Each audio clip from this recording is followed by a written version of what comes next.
Did you ever think you would make it? I feel I'm so close I could take sweet victory. I know this life meant for me. Adam, what's your point? The future looks bright. My handshake is better than anything I ever saw. It's right here. You are a one-of-one? My son's right about it. I don't think I've ever said this before.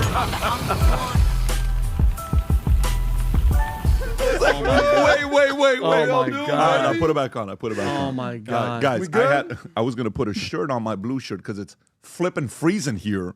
My shirt's off. Humberto starts screaming, put the shirt on, and I was able to get the shirt on. Anyways, Sorry, today, ladies. if you notice, I didn't say Rob because Rob's not with us today. Here's Humberto. Can we focus on Humberto, please? Humberto, say hello to everybody. Let them get your voice so they know who you are. Bear with me. We're going to have a great show. He's phenomenal on The Unusual Suspect, and Tom's not with us here today. Tom had some construction stuff he was working on with some foremen in his family. It was like a big argument. Weird. And I'm like, listen, you deal with your personal life while we got this together, but Tom is on a flight. So Brandon's here with us. And then we have two guys here with us you guys may recognize. Two bachelors, same age. But Easy we'll with the same age thing. 1 year apart, buddy. Relax. 2 years. Relax. 2 And years. a lot more gray hair 2 years? Who's got more gray hair? You think I got more gray hair? in your beard. You've been shaving it these days. I don't shave. Anyway, we miss you, Tom. I know you're thinking, looking at the comments. Let me just make the comment now. We miss you, buddy. All right, so listen, weird weekend. Weird. What a weird weekend. A lot of weird things happened this weekend. Jake Paul had a fight, $92 million payday. Anthony Joshua fought and won and broke Jake's jaw. But I got to tell you, man, I really, and I know this is going to sound, I really like Jake Paul. I just really like the guy. There's something about him I like. And he got in the ring. This guy truly is a fighter. Like, he may not be a professional boxer at the level of Anthony Joshua. He's really trying. But he's a fighter, like the DNA of a fighter, not giving up and getting in the ring and wanting to do that. Tate also had a fight. Didn't work out for him politically. It was a very weird weekend. A bunch of new Epstein stuff was released. There's this event that's taking place in Arizona that's kind of a big deal. Everybody's there. And it turned into a fight, debates, back and forth, comments being made.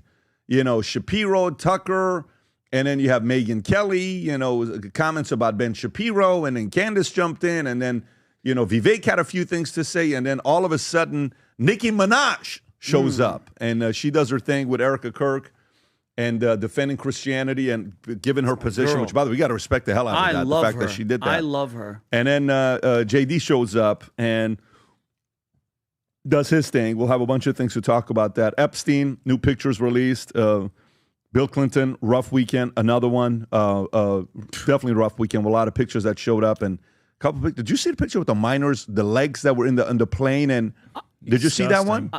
Yeah, so anyways, we'll get into that. And very, very weird stories there.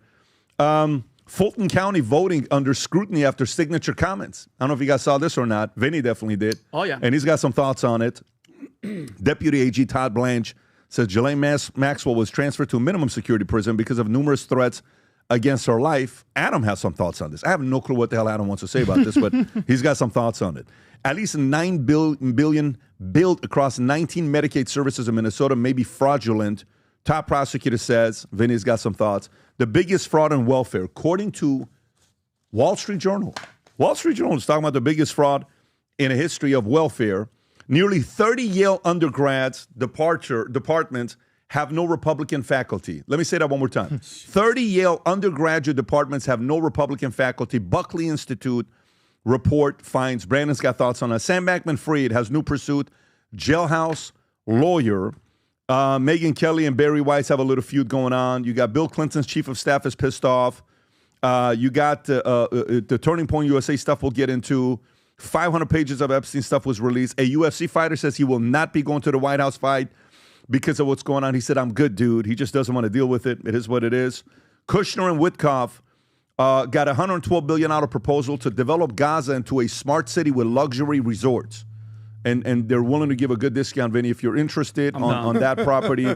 U.S. footing $60 billion bill. Tucker Carlson's buying a place there. Yeah, France. Because he's American. 1 in 3 Muslims in France, folks, respect. 1 in 3 Muslims in France wants Sharia law Nice. to rule entire world. It's kind of like it's no. I thought it'd be more than that. Hey, but- ladies, where you at? Oh, I have a great video for that. Ladies, Sharia. Good luck. Holla. Commerce Secretary predicts extraordinary ahead of inflation drops to 2.7%. By the way, wait till you see what inflation's been the last 90 days.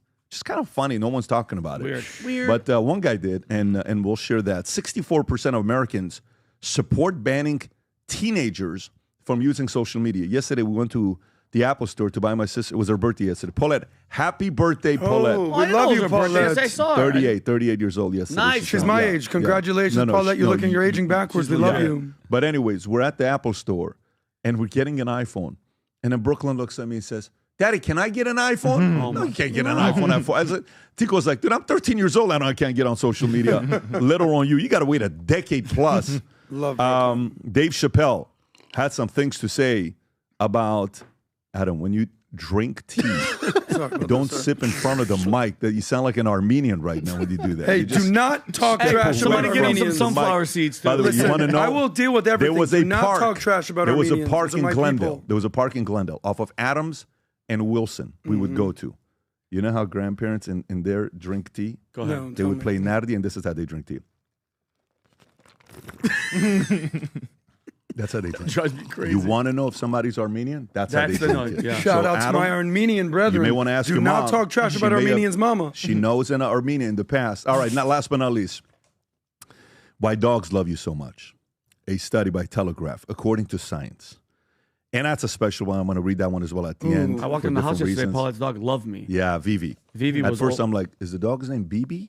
They're like, no, Vivi. I said, wait a minute. Because you name a dog BB. People are And going to be they're like, like, oh, something going on here? He got the call. No, Check his it's collar. Vivi. dog got the Check his call. The collar. dog's definitely not named BB. Yeah. Okay, we had a great combo last night, but it's definitely not named BB. And we got a couple other things I want to show to you guys. That's going to be awesome. We got some big news today. Let me tell you what the big news is. Here's what the big news is. The other night, my wife's hosting some of her friends over at the house with Bible study. Anyways, they're doing their thing. They're having their food. They're laughing.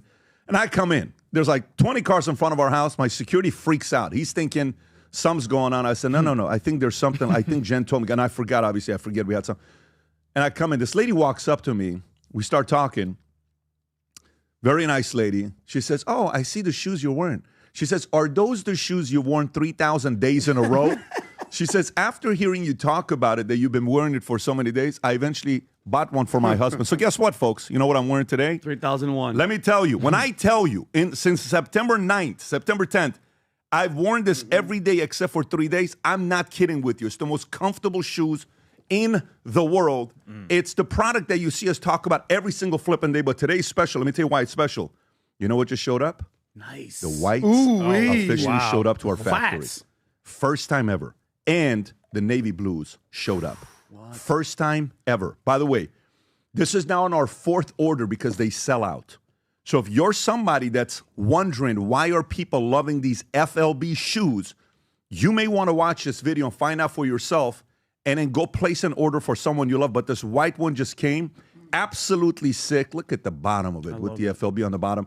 Watch this clip, and then we'll take you to VT Merch, and we'll go from there. Go ahead, Humberto. To create a shoe that blends comfort, function, and luxury, we had the choice to make it fast. We had the choice to make it cheap. We chose neither. Instead, we chose Tuscany, Italy. We chose true Italian craftsmanship, each pair touched by 50 skilled hands. We chose patience, spending 2 years perfecting every detail, and we chose the finest quality at every step. Introducing the Future Looks Bright collection. Not rushed, not disposable, not ordinary. Rather, intentional, luxurious, timeless. There you go. Humberto, do you want to go to vtmerch.com? Oh, you're wearing it today. Good for you. By the way, there's nothing like wearing these shoes and you're sitting in a boardroom or in a conference room or anywhere at dinner and you put your feet like this and everybody sees it and they say, you got to be kidding me. Go all the way down. Remember, these are 100% made in Italy, 100%. 5 factories with the on-cloud foam on the bottom, the super foam technology on the bottom, so it's comfortable and light when you wear it. And if you compare them to the Berluti, Ferragamo, Zegna's, Gucci's, the price difference is insane. So if you haven't placed an order or two, the list we get of people that are buying, I can't say the names until these people wear it. You would be amazed who's ordering these shoes. for Christmas for themselves and their families. Go to vtmerch.com. Place an order or two, one for yourself, one for somebody you love, or maybe your husband, someone else you got out there, so they can wear the FLB shoes. The white and navy blue is here. The sizes, if you're wondering what's already been out, size 13 sold out. For navy blue, these are not available. Size navy blue, oh my God. It just goes very quickly, okay, on what sizes are there. But go place your order. It'll tell you when it's going to be delivered. All right, let's get right into it. Let's start off with Turning Point USA, okay? I think it's fair to say a lot of attention has gone to Turning Point USA, which, by the way, for the people that are putting it together, that's a good thing. You want a little bit of controversy. You want a little bit of challenges. It helps the brand because everyone's watching. Now, it is a very weird setting that's taking place with the challenges. We talked about it last week. Yeah. One of the first speakers came out, Ben Shapiro, boom, puts everybody on blast, calls out Tucker, calls out Megan, calls out Candace, opening, 20-minute speech, gets off the stage. Tucker comes back. We address this. He comes back, says, did something happen earlier? Did I miss anything? I don't think I missed anything. I wasn't paying attention anyways. No, I'm lying. I did. I watched it. So he gave his speech, and he called everybody up, and then he said, why are we so scared about Muslims? And then all these things, people are like, wait a minute, why are you bringing Muslims into this at a Christian event? And then afterwards, Humberto, if you're with me, in sequencing, is it fair to go to Megyn Kelly next when she was asked about what do you call it? Barry Ben Weiss. Shapiro's comments, not the Barry Weiss. Let's go to Megyn Kelly with Ben Shapiro first. Megyn Kelly's being asked about Ben Shapiro, and she reacts and she's like, we used to be friends. Humberto, if you don't have it, just go on Twitter and find it. You do have it? Okay. I think, is that the one? Press it to see if that's the one. There was also some response where it seemed like that call was being co-signed by the new head of CBS News, Barry Weiss. And I wanted to know if you wanted to respond to that as well. No, this is the second one, Humberto. What I want to show is Megyn Kelly comment. I don't know if did you guys see what she said about Ben Shapiro? Yes, of course. Yeah, she made a comment about Ben Shapiro. If you just go on X, you'll be able to find it. I'll send it to you here. Is this the one she said, we used to be friends, but I put him on, I helped him start his career, but this was an inappropriate attack. I think it's very important for the audience to see it. I think it's very important it's right there, Rob. Right there, Humberto. Okay, make that one bigger. Go ahead. Your name came up on this stage last night in regards to pretty much all of this. Would you like the opportunity to respond? Well, I found it kind of funny that Ben thinks he has the power to decide who gets excommunicated from the conservative movement, which shows a willful blindness about his position in it. It reminded me a little of when the girl who was the head of our middle school chorus told me she was going to take all my friends away from me. Chorus? A head cheerleader maybe, but so I resent the whole thing. I object to the whole thing. Ben and I, he had the nerve to call me a friend right before he called me a despicable coward for not calling out the people he once called out. So he both wants to parent me and be my child. He wants to tell me what I have to do and who I have to say what to. And then when I don't, he and some of his friends want to act like utter victims because I won't do what they say. They need me. I have to be their daddy and step in to protect them. And I am not their daddy. And I resent that he thinks he's in a position to decide who must say what to whom and when. Thank you. So I don't think we are friends anymore. I've been a very good friend to Ben. Nobody knew who the heck Ben Shapiro was when I started putting him on my shows on the Fox News Channel. And I helped make him a star. And I've been very, very good to Ben over the years, and he's been good to me too. He just recently came on my tour, as did you, and I gave him the most kind introduction I could possibly give him because I know that he's losing subscribers a lot. And so I tried to do something nice for him by giving him a long 10-minute intro and personally vouching for him. And we mixed it up on Israel out on stage. It wasn't Israel because we're on the same place on Israel. We mixed it up over whether Tucker Carlson should be excommunicated from the conservative movement, which I do not believe. And thank you. And when it was over, we hugged, said goodbye, and then we had a nice text exchange a couple days later saying our friendship was important to us. And the next thing I saw was him attacking me on stage last night as a coward. So that's not friend. Adam, your thoughts? So Ben's not doing any favors by making an enemy of Megyn Kelly. I think Megyn Kelly is a very, very necessary voice, and it doesn't make any sense to make her an enemy. Other than that, I agree with everything he said and did. So, James Lindsay, I think we've had him on the podcast, maybe not, James Lindsay. This is what he had to say about what it means to start a splinter cell. So Charlie Kirk and Nick Fuentes were not friends. Is that fair to say? No. Okay. If anything, Charlie Kirk vehemently opposed everything that Nick Fuentes says and does and is. I've spent time with Nick. We spent time with Nick. People ask me all the time, condemn Nick. He's the worst. I go, he's a young kid. He has time to grow. Tucker Carlson, on the other hand, he's not doing anybody any favors by saying, I buy houses in Qatar. Why? Because I'm an American. What kind of bullshit are you spewing? Candace made the, in my opinion, absolute stupid sin of attacking a grieving widow. And what Erica Kirk has done when she said, I'm busy building. If anything, if you're ever like, what should your default position be? It should be there for the grieving widow and mother of 2 kids without a father and Charlie Kirk's legacy. That's like a default position for me. So Candace attacks that. Erica has been nothing but classy and basically said, I'm working, I'm building. Do you think that Charlie Kirk wants Turning Point AMFest, which they did this weekend, to carry on or to die off? Clearly to carry on. So when she's going out there saying, I don't have time for the BS, I'm working, I'm building, this is what she's building. So Ben, I think for the most part, was absolutely right about talking about the splinter cells that are being built within Turning Point. And Megyn Kelly, is my opinion, is not part of that. Tucker is. Nick Fuentes is trying to be, but he's a destroyer, not a builder. Talented at that. He's an absolute destroyer, not a builder. And Candace, to me, is doing something that Candace was very beloved by many people. This is the challenge with Candace. Everybody appreciated Candace. Everybody enjoyed Candace. I did my best not to attack Candace about disagreements, whether it's Israel, whether it's BLM, whether it's feminism. We invite the criticism, we invite debate. For me, the red line is you don't attack a grieving widow.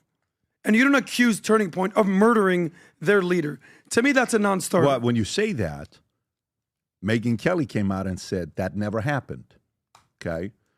At an event that she had, because Ben Shapiro came out and said that she Ben accused her of accusing Candace of accusing Erica. I know this is like a lot of accusing. A lot of them. And then Megyn came out and said, no, that never happened. Well, but then, okay, No, it's true. Right. What do you mean by attacked? Okay. What do you mean? Like, what do you mean by attacked? Like, which point? Like, when did she attack her? What are you asking? When you said Candace attacked Erica, what do you mean by that? Have you not watched? No, any I of have, but like, Candace's clips? I have. Our like, friend Connor actually pulled me specifically. aside the other day, and he goes, "I just want to say, you just do some research." 3 months ago, Candace was averaging 1 to 2 million views an episode. Okay, follow the money, follow the views. Now she's averaging 4 to 5 million. Doing what? Attacking Turning Point. So don't play dumb with me that you don't know exactly what Candace is doing. And Candace doesn't need to come out and say, I think Erica Kirk killed her husband. But when you do every thumbnail with the faces of Turning Point, you make assertions and you insinuate, hey, I don't know, but I know, but I know, but I know, but I know. What the hell do you know? To me, that's just a red line. God forbid anything happened to PBD. The last person I'm questioning is Jen or the people in this room or Tom. Why would, to me, that's so disgusting to me. That's it. Other than that, the beautiful thing about the conservative movement is debate. Let's stay on this with Megyn Kelly. Sure. What do you think about what Megyn Kelly said, Brandon? No, I think it's totally fair, and I think that Shapiro is being weird about this, and yeah, he's losing subscribers because like an 8 million subscriber channel is getting an average of less than 100,000 views per episode. Can you pull that up not by accident. And I'm still unclear on what's the difference between asking questions and attacking. I think there's a big difference. I'm thankful that Candace is still actively asking questions because there's a ton of like an endless supply of weird things that haven't been answered. Fair enough. You should ask questions, but there's a difference between like Tucker, for instance, plays dumb. Is it better to be dumb or play dumb? I don't know. Let me just pretend I don't know what an ally or an enemy is. I don't know. What's an ally? I don't know. What does that even mean? And then says the next sentence, Qatar is a huge ally of ours, and I'm buying a house in Qatar because I'm an American. To me, that's playing dumb. When Candace insinuates, I don't know, but I know, but I know, but I know, you're playing dumb. So if I asked you a stupid line of questioning, so Brandon, like, how does it feel to be gay? And you're like, I'm not gay. It's like, well, I don't know. I'm just asking. Because a lot of people are saying that you're gay. You're like, I definitely have a girlfriend. But it's like, I don't know, bro. You're asking. You seem gay. Yeah, but so then at some point you're going to be like, dude, shut up. But there's reasons for her to ask the questions she's asking. She's not coming out of left field and asking a question that let me has ask no you a basis very around simple, it. direct question. So without the bullshit, do you think Erica Kirk is happy with what Candace is doing or very upset? Answer that. No, I think she's upset with it. Bingo. And they had a long conversation the other day because of it. And is Erica moving on from that and want to address that? Or she's staying stuck in Candace mode? I'm not going to pretend to know what's going on inside let's use her head, words. You don't need to pretend. She said, I addressed it, we're moving on, and she put together an event. By the way, why isn't Candace in any of these events? Why doesn't she show up? Because she's asking difficult questions about the people that so are running you can't the show events. up? I don't think they want her to show up. So to me, that's a non-starter. Candace, quote unquote, friend of Charlie Kirk, friend of the organization. Now she's an enemy? She's going about this all the wrong way by just asking questions. But what's the right way? By forgetting it? Because like I'm thankful that she's kept the conversation alive, because if it wasn't for that, we move on from things so fast. Who's moving on from this? There's Everybody. an entire investigation. Everybody's moved on from the investigation. What are you talking about? Nobody's moved on. So don't make dumb comments like everybody's moved on. The only reason we're still on? talking about is because Candace is asking questions. Candace is the only reason that people are focused still on Charlie Kirk? Yes. And it didn't have to do with the fact that they just had a massive organizational meeting? Let me ask you a different question. Everyone's focused on AMFest. Let me ask you a different question when it comes down to this. Net positive for the Republican Party. Rank them today. In what regard? That's helping for midterms that's coming up next year and for 2028. Net positive. Man. Net positive. That's tough. I'd say maybe J.D. Vance is a net positive. Maybe Marco Rubio net positive. But like as far as like people on social media go, Tucker's kind of split in the base. Ben Shapiro's split in the base. Megyn Kelly's not as much splitting the base. Candace is definitely splitting the base. So yeah, all the biggest public figures. So what is breakdown? What do you think the Republican Party right now needs? Vinny, I'll come to you. What do you think the Republican Party right now needs? With everything that's going on with Megyn Kelly, okay, the comments she made. So the Ben Shapiro comments, the Tucker comments. Then there's also a video of Candace calling out Ben Shapiro. If you want to play that clip as well, I'm sure you have that out there saying "F you, Ben Shapiro." It's right underneath the Megyn Kelly one that you have right there, right where you highlight underneath. You know what they need? Go ahead, play this clip. With it. This one is so fully off of the mother effing plantation. Truly, Ben Shapiro, fuck you and the midget horse that you rode in on. And I say that on behalf of the world. I know you're going to get applauded by Konstantin Kisin and Andrew Christ is King Clavin and all of the people, the men who have to keep applauding what you do like you're a 4-year-old to make you feel good. But the rest of the world can't stand you. You're obnoxious. You have absolutely no values that exist outside of the Talmud. You describe yourself as a Talmudic Jew. Right okay. And I've learned what do you think? What do you think what's going on?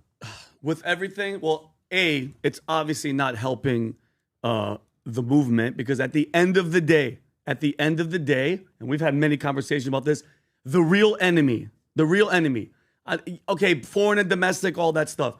While all this is going on, what do you think the other side, the left, is doing? What do you think Gavin? Notice how Gavin during this, nice and quiet. You guys go ahead, eat each other alive, all of you. And who else, Adam, knows what's brewing? And I get it. And I already know some of the audience will be like, how? Oh, you guys are moving on. It's not about the midterms. No, listen.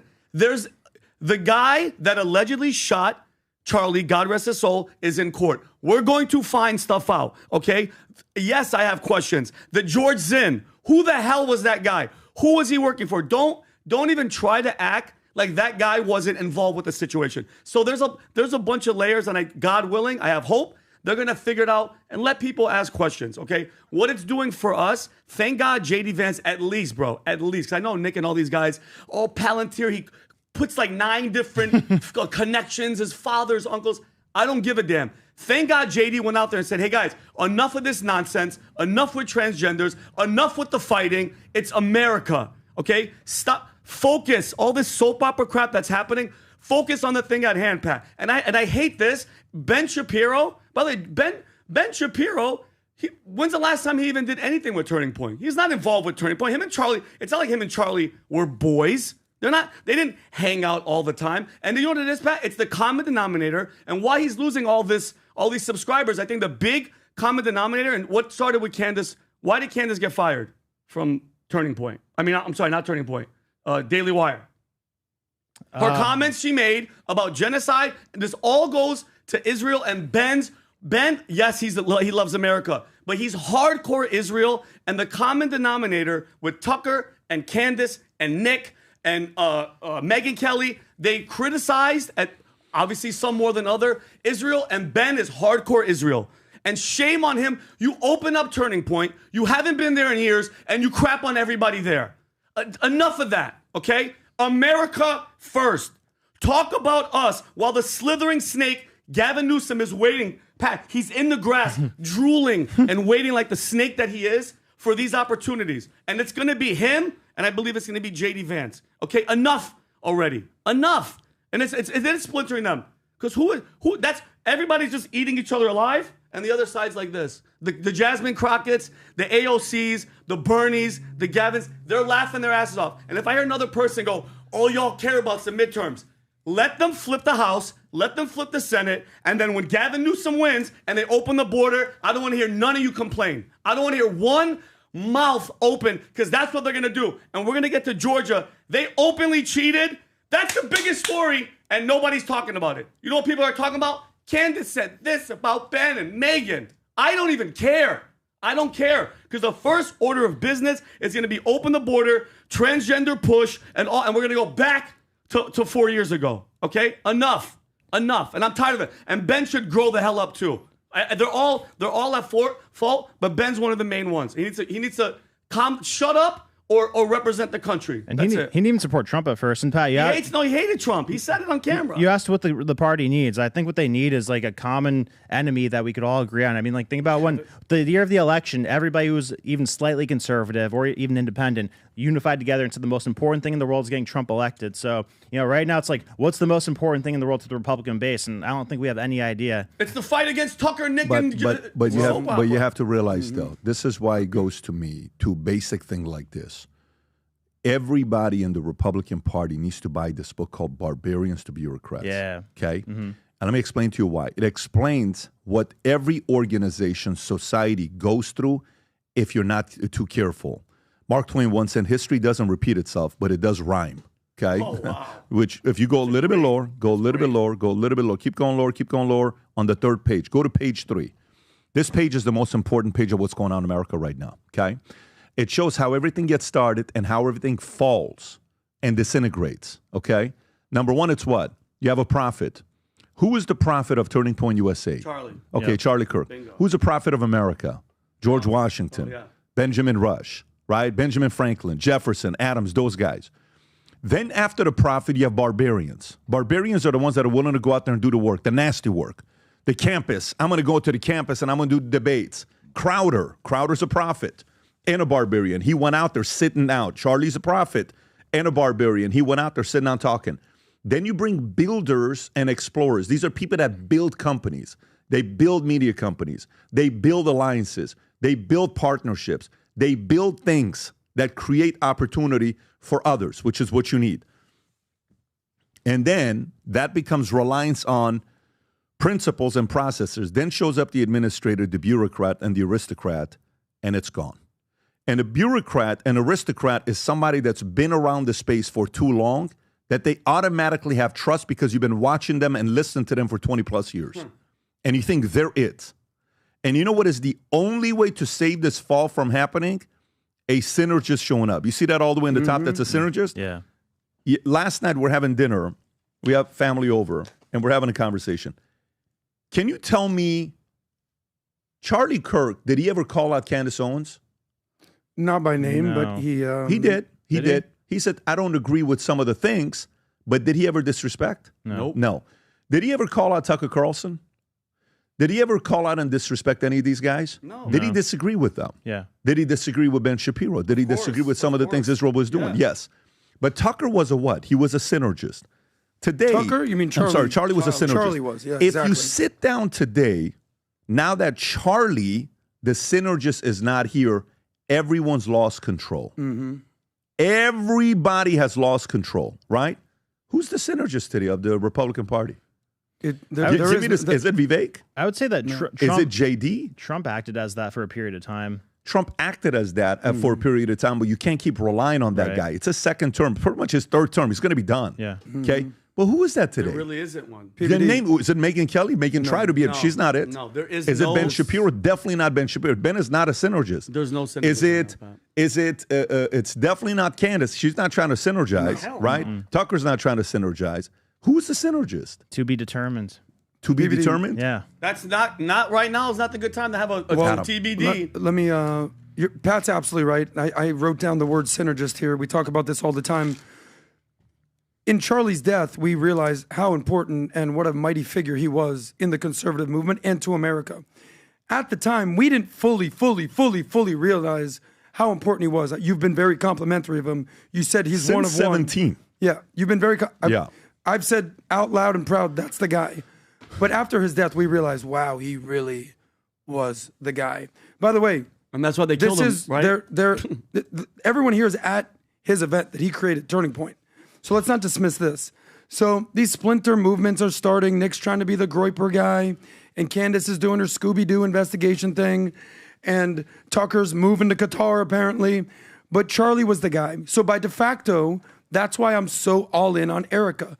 And I get it. People are critical of her. She wears too much makeup. She wears too many rings, blah, blah, blah. To me, it's pretty simple.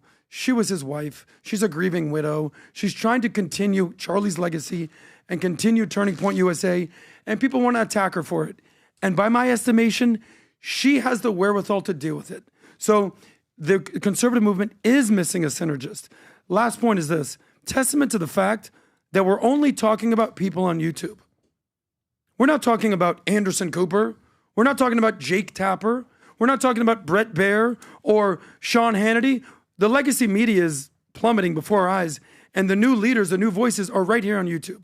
Obviously, we know what a massive voice and massive figure PBD is. But the new leaders are going to come from your YouTube account, not from your cable account. And that's so important. So it's important to remember what Charlie stood for. I will say something. I don't know if I'm there yet with Erica either. I don't know. I don't know anything. Prior to Charlie Kirk dying, I know nothing about Erica Kirk. I've just met her a few times. Hi. That's it. I've never had a conversation with her. She's always been sweet, but we've never had a conversation together. So I'm not overnight going to say she's the qualified one to come and do it because you're the wife. It's not how this works, okay? This is a very competitive environment of somebody that needs to come in. And the way to score who it is, a part of this happened in our insurance company. And I remember in our insurance company, we had a guy that hated the new policies that came up with the company that exposed people that weren't working. And it drove everybody to perform month in, month out. And I had this one guy that behind closed doors, every month he was waiting for the numbers to work against us so he could come out and says, I told you guys Pat's ideas are bad. I told you Pat's new comp plan is bad. He wanted to do, and I knew it because behind closed doors, he was already marketing it and it was doing his thing. And I knew there was no way in the world I was going to let the company grow less than 50% every single year for many years just so that person would lose credit, it wouldn't gain credibility on saying what they're saying. And obviously, eventually, that person was irrelevant. We grew, we sold, and the rest is history. However, things like this happen in organizations. But let me tell you what's one thing they're not too careful of. Here's what you have to realize. This is very close to the hip-hop war, East Coast, West Coast war that happened in the 90s. Do you know what happened at first when everybody was saying, you know, that's why you big fat motherfucker, you know, okay, West Side, you know, he called out everybody, okay? Everybody he called out in that one song, right? Everybody. He called literally everybody out and hit him up. Tupac did. Yeah. What happened to Tupac? He got killed. But even after he got killed, what happened? Nothing. It wasn't that bad. It was just like, oh, man, I can't believe we lost Tupac. You know when things got real, when Snoop and Diddy got up and said, hey, man, Let's pump the brakes. You know what happened? When the second person got killed. Biggie died. Once the second person got killed, then everybody said, shit, I have to be careful as well. And then that's kind of like Ben Shapiro and Candace Owens or Ben Shapiro and Tucker Carlson coming up and sitting and saying, guys, we got to kind of get our act together. Yes. Can you imagine what happens if that takes place? Yeah. Those two, and by the way, Ben Shapiro, respectfully, I said, I've offered to debate Tucker many times. He's turned it down. Yeah. Just so you guys know, for the people that hate Ben Shapiro, and nobody in the marketplace would say me and Ben are best friends. Do you know how many times me and Ben have texted each other? I want you to actually guess. How many times do you think Ben and I have texted each other? 3? What do you think the number is? Less than 10, maybe 7. What did you say? You guys text. Bingo. Yeah, you Zero. There is no relationship. There is no relationship. So nobody can come and say, well, you guys are probably this. I've never been to any of these, like the party you went to the White House. Why would I go to that? It's a Jewish party. I'm not part of that sect. We don't do anything with that. And we don't take any, investors. We have nothing that we're taking right now. I can't believe you're selling shoes. You know why we'll create our own businesses? So we don't have to take money from anybody. I can't believe you're selling cats. All he cares about is selling cats.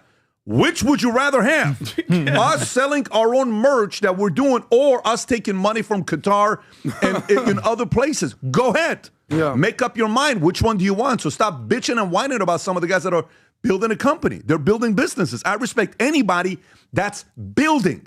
Building is hard. Tearing down is easy. What is hard about tearing down? You know how easy it is to tear people down? Anybody can do it. We were sitting on the other day, Andrew Wilson was here. Interesting guy, really like how feisty he is, and I want to learn more about his story, and I'm like, oh shit, this guy had a tough life. And I finally learned about his story. He said something in the conversation about tearing people down. Oh, Steven Crowder's name came up. And I told him, I said, Steven Crowder, after the whole thing happened with the video of him and his wife, he called me one day. And for 45 minutes, he's explaining to me on what's going on. And I said, Steven, I don't care. He says, what do you mean? I'm not going to talk about it. I'm not in the business of tearing down your personal life. It's not my business. If our biggest enemy today went through it, I'm not in that business. Okay, so but it's such an easy business model. So let me ask you a question. Which title will get you to watch us more? Where we come out and we expose everything about somebody's personal life, or we're going to talk about current events on what's going on. Give us your opinion on what's going on. What do you think you're going to watch more? And who's the audience? What do you think? The drama queen. The tearing down or the building? Which you think is harder? The tearing down. You know how hard it is to build a damn business? A guy sends me a message today on Connect. This is the third insurance company. I'm sorry, not even the third. The fifth insurance company he's been a part of. And guess what? He's telling me 2 of my guys are leaving. They're taking my guys away from me. They're going to go to this place. What do you think I should do? I said, bro, how do you think it is to build a company with 60,000 agents nationwide? You need diplomacy. You need to build knowing 80% of people want to tear down what you built. And guess what? What the Republican Party did in 2024 is known as the greatest comeback in politics, maybe ever. Maybe ever. And by the way, Republicans and conservatives, just so you know, if this guy doesn't win November 4th or 5th, whatever the day was, that would have been Obama's best day of his life. You know why? Because for the rest of his life, he would have said, America never wanted MAGA. They never wanted Trump. He was a one-term that got lucky and lost twice to both Biden and to Kamala, or whoever this person would have been. Instead, the president fought, and you know who else was behind it? A lot of people on the conservative side came together and you made it happen. And you're worried about tearing each other down? I'm so glad I'm not an insider. I'm so glad I'm on the outside. You know how many people text me message saying, how come you're not coming to Turning Point USA AMFest? I said, well, Charlie and I were going to schedule, but nobody followed up with me. How come you're not at Turning Point USA? I'm not an insider. We're outsiders, and we love it. And we still have relationships. And by the way, we respect all these guys. This is not an easy business. It's not easy. Any of these guys. Respect, it's hard being Tucker. It's a hard business. It's hard being Ben. It's hard building a company. It's hard having families. Every one of these guys, at some point, they contributed positively. Candace did, positively. Prager, massive, to many of us. From many years ago, people are not even talking about Prager. Prager was the OG of OGs. Prager, Dennis Prager. I hope he's doing good. He and his wife, I hope they're doing good. Sue everybody, I hope they're doing good. All these guys played a role. Beck played a role. O'Reilly played a role. Everybody played a role. What the hell are you guys doing right now? Who the hell is the shot caller to say, call a damn meeting, get your act together? You know how many times I have to have meetings like that? One time we had two guys in our company hated each other, but they both respected me. We were in Aspen, believe it or not. They'll remember this because they were not happy. I called breakfast, didn't tell either one of them who I'm having breakfast with. They both show up to breakfast. I said, all right, you know why you're here? Why? You're not here because of me. You guys got to talk. Both were pissed. Talk. Nobody ever knew this meeting happened. And they talked to each other. Who is that shot caller? Call the damn shot. Call it. I'm not the shot caller. Call the flipping shot. What are you doing? You've had so much momentum. Good momentum. Call the damn shot. I don't know who the shot caller is. If I was the effing shot caller, the meeting would have been done a week after what happened to Charlie. And I'm going to say, what the hell are we doing? Look what we built. Reminder, we build this together. All of you, every one of them on stage build it together. Every one of them played a positive role. All of them. Whether you hate Candace or Tucker or Ben or Megan, I don't care. Whether you love Candace, you love Tucker, you love Megan. These were the front runners of bringing the social media people together to win 2024. Don't forget. And they did in 16. Maybe not Ben, because Ben has always not been Trump. He's been DeSantis. He's been on the outside. That's probably one of the reasons why some of the camp and us don't get along. Because I wasn't DeSantis for 2024. I wasn't. I'm like, no, I don't think you're the guy. I support you, but not as a president. You should have gone met with the shot caller. That's the guy. Call the damn shot. Have the meeting already. I think there's only two people that can call that meeting to make it happen. And by the way, doesn't need to be on camera. Turn the damn camera off. I get people that call me sometimes and they tell me, you won't believe what happened. And I say, what do you want me to do with this information? Because I'm definitely not going to talk about it on the podcast. If you're calling me because you want me to say this to the world, I'm not the guy. You call the wrong guy. This is the wrong guy that's trying to get clicks for this. Call somebody else. I'm not that guy. When we do this, you know what our research is? We read this, we give our commentary because we trust the way we process issues, not because we have insiders calling us about everything that's going on. No. How do you process issues? You know the show, The First Take? What's your take? This is my take. We have a Fox comes up, say, sit down with us. They say, well, you know, what do we like about your show? What's that? It seems like you're processing the issues while you're doing a podcast, and you guys are just kind of doing ChatGPT information. And then in that moment, you kind of share what you're thinking. That's what makes it authentic. Mm-hmm. That I'm not being fed by somebody saying, say this, say that. No, I'm not that guy. Call somebody else and tell them what to say. But come on, shot caller. I don't put this on anybody but the shot caller right now. And Erica's not a shot caller. She's not. You don't just become a shot caller because you married a shot caller. Kirk is gone. Who's the current shot caller? If it's not him, is it above pay grade? Call the damn meeting. Call the meeting. Holy shit. Is this what Turning Point USA is going to be? Is it going to be like, what is that award that Diddy and Snoop got up and you want to lead? If you were part of a crew that the executive producer needs to be in your video, all up in the come video. To death row. Yeah. I don't need to be in all up in the video. What was that? Source Awards, yeah. Is Turning Point USA now the Source Award? Yeah. Is that what it is? Pretty much. No, like, it can't be. Daily Wire. And by the way, let me see the other side. I don't mind the debate. Actually, don't mind the debate. I don't mind the Israel, not Israel debate. That's fine. I don't mind that debate. That's healthy. Like when they're like, there's a reason why the younger audience is questioning Israel. Maybe listen to the younger audience. See what they're saying. Listen to them. Stop thinking they're young and dumb. Let's see what they got to say. Maybe there's an argument there. Maybe the fact that 260 journalists disappeared, maybe we need to talk about that. Maybe the fact that Israel doesn't allow journalists to go out and report what's going on, we need to talk about that. That's okay. That's a topic we're debating. It's a topic we're debating. But this tearing down bullshit stuff's got to stop, guys. You know, I'm not doing this because I'm trying to make money off of this. I'm genuinely doing this because I love America and I got 4 kids. And I want to make sure these guys in 20, 30 years when they want to run, we don't get so flippant, distracted, and divided that AOC and a Newsom that's right on one of the poles is showing ahead of J.D. Vance AOC and Newsom go on a ticket together and all of a sudden we have President 20. What do you think happens to America with everything you build? You don't think one by one the executive order tear all of it down? Or would you like to see a JD be a two-term guy next? Or a DeSantis or a Rubio? I like Rubio as well. What do you want to see? Shot caller. Call the shot. You know who you are. Oh my God, I really didn't want to say this right before Christmas. Call the effing shot. Call the meeting. You know who you are. I hope this makes it to him. Sit everybody down, hash it out, and get it solved. Because this next phase, it's no longer like you said. It's not about Fox and Newsmax and OAN. Is it OAN, AON? Yeah, I don't know. It's not. It's YouTube, Twitter, X, all these guys. Exactly. Let's have the meeting. I don't want to be a part of it. I'm not an insider. Have the damn meeting. If you want me to contribute in any way as a moderator, just to be a processor, I will contribute. I'm not saying I'm not willing to contribute, but my number one priority is the greatest country in the world. That's what I care about. Period. And let's start scoring people on golf score. When I'm recognizing somebody on talent, what do we score them on?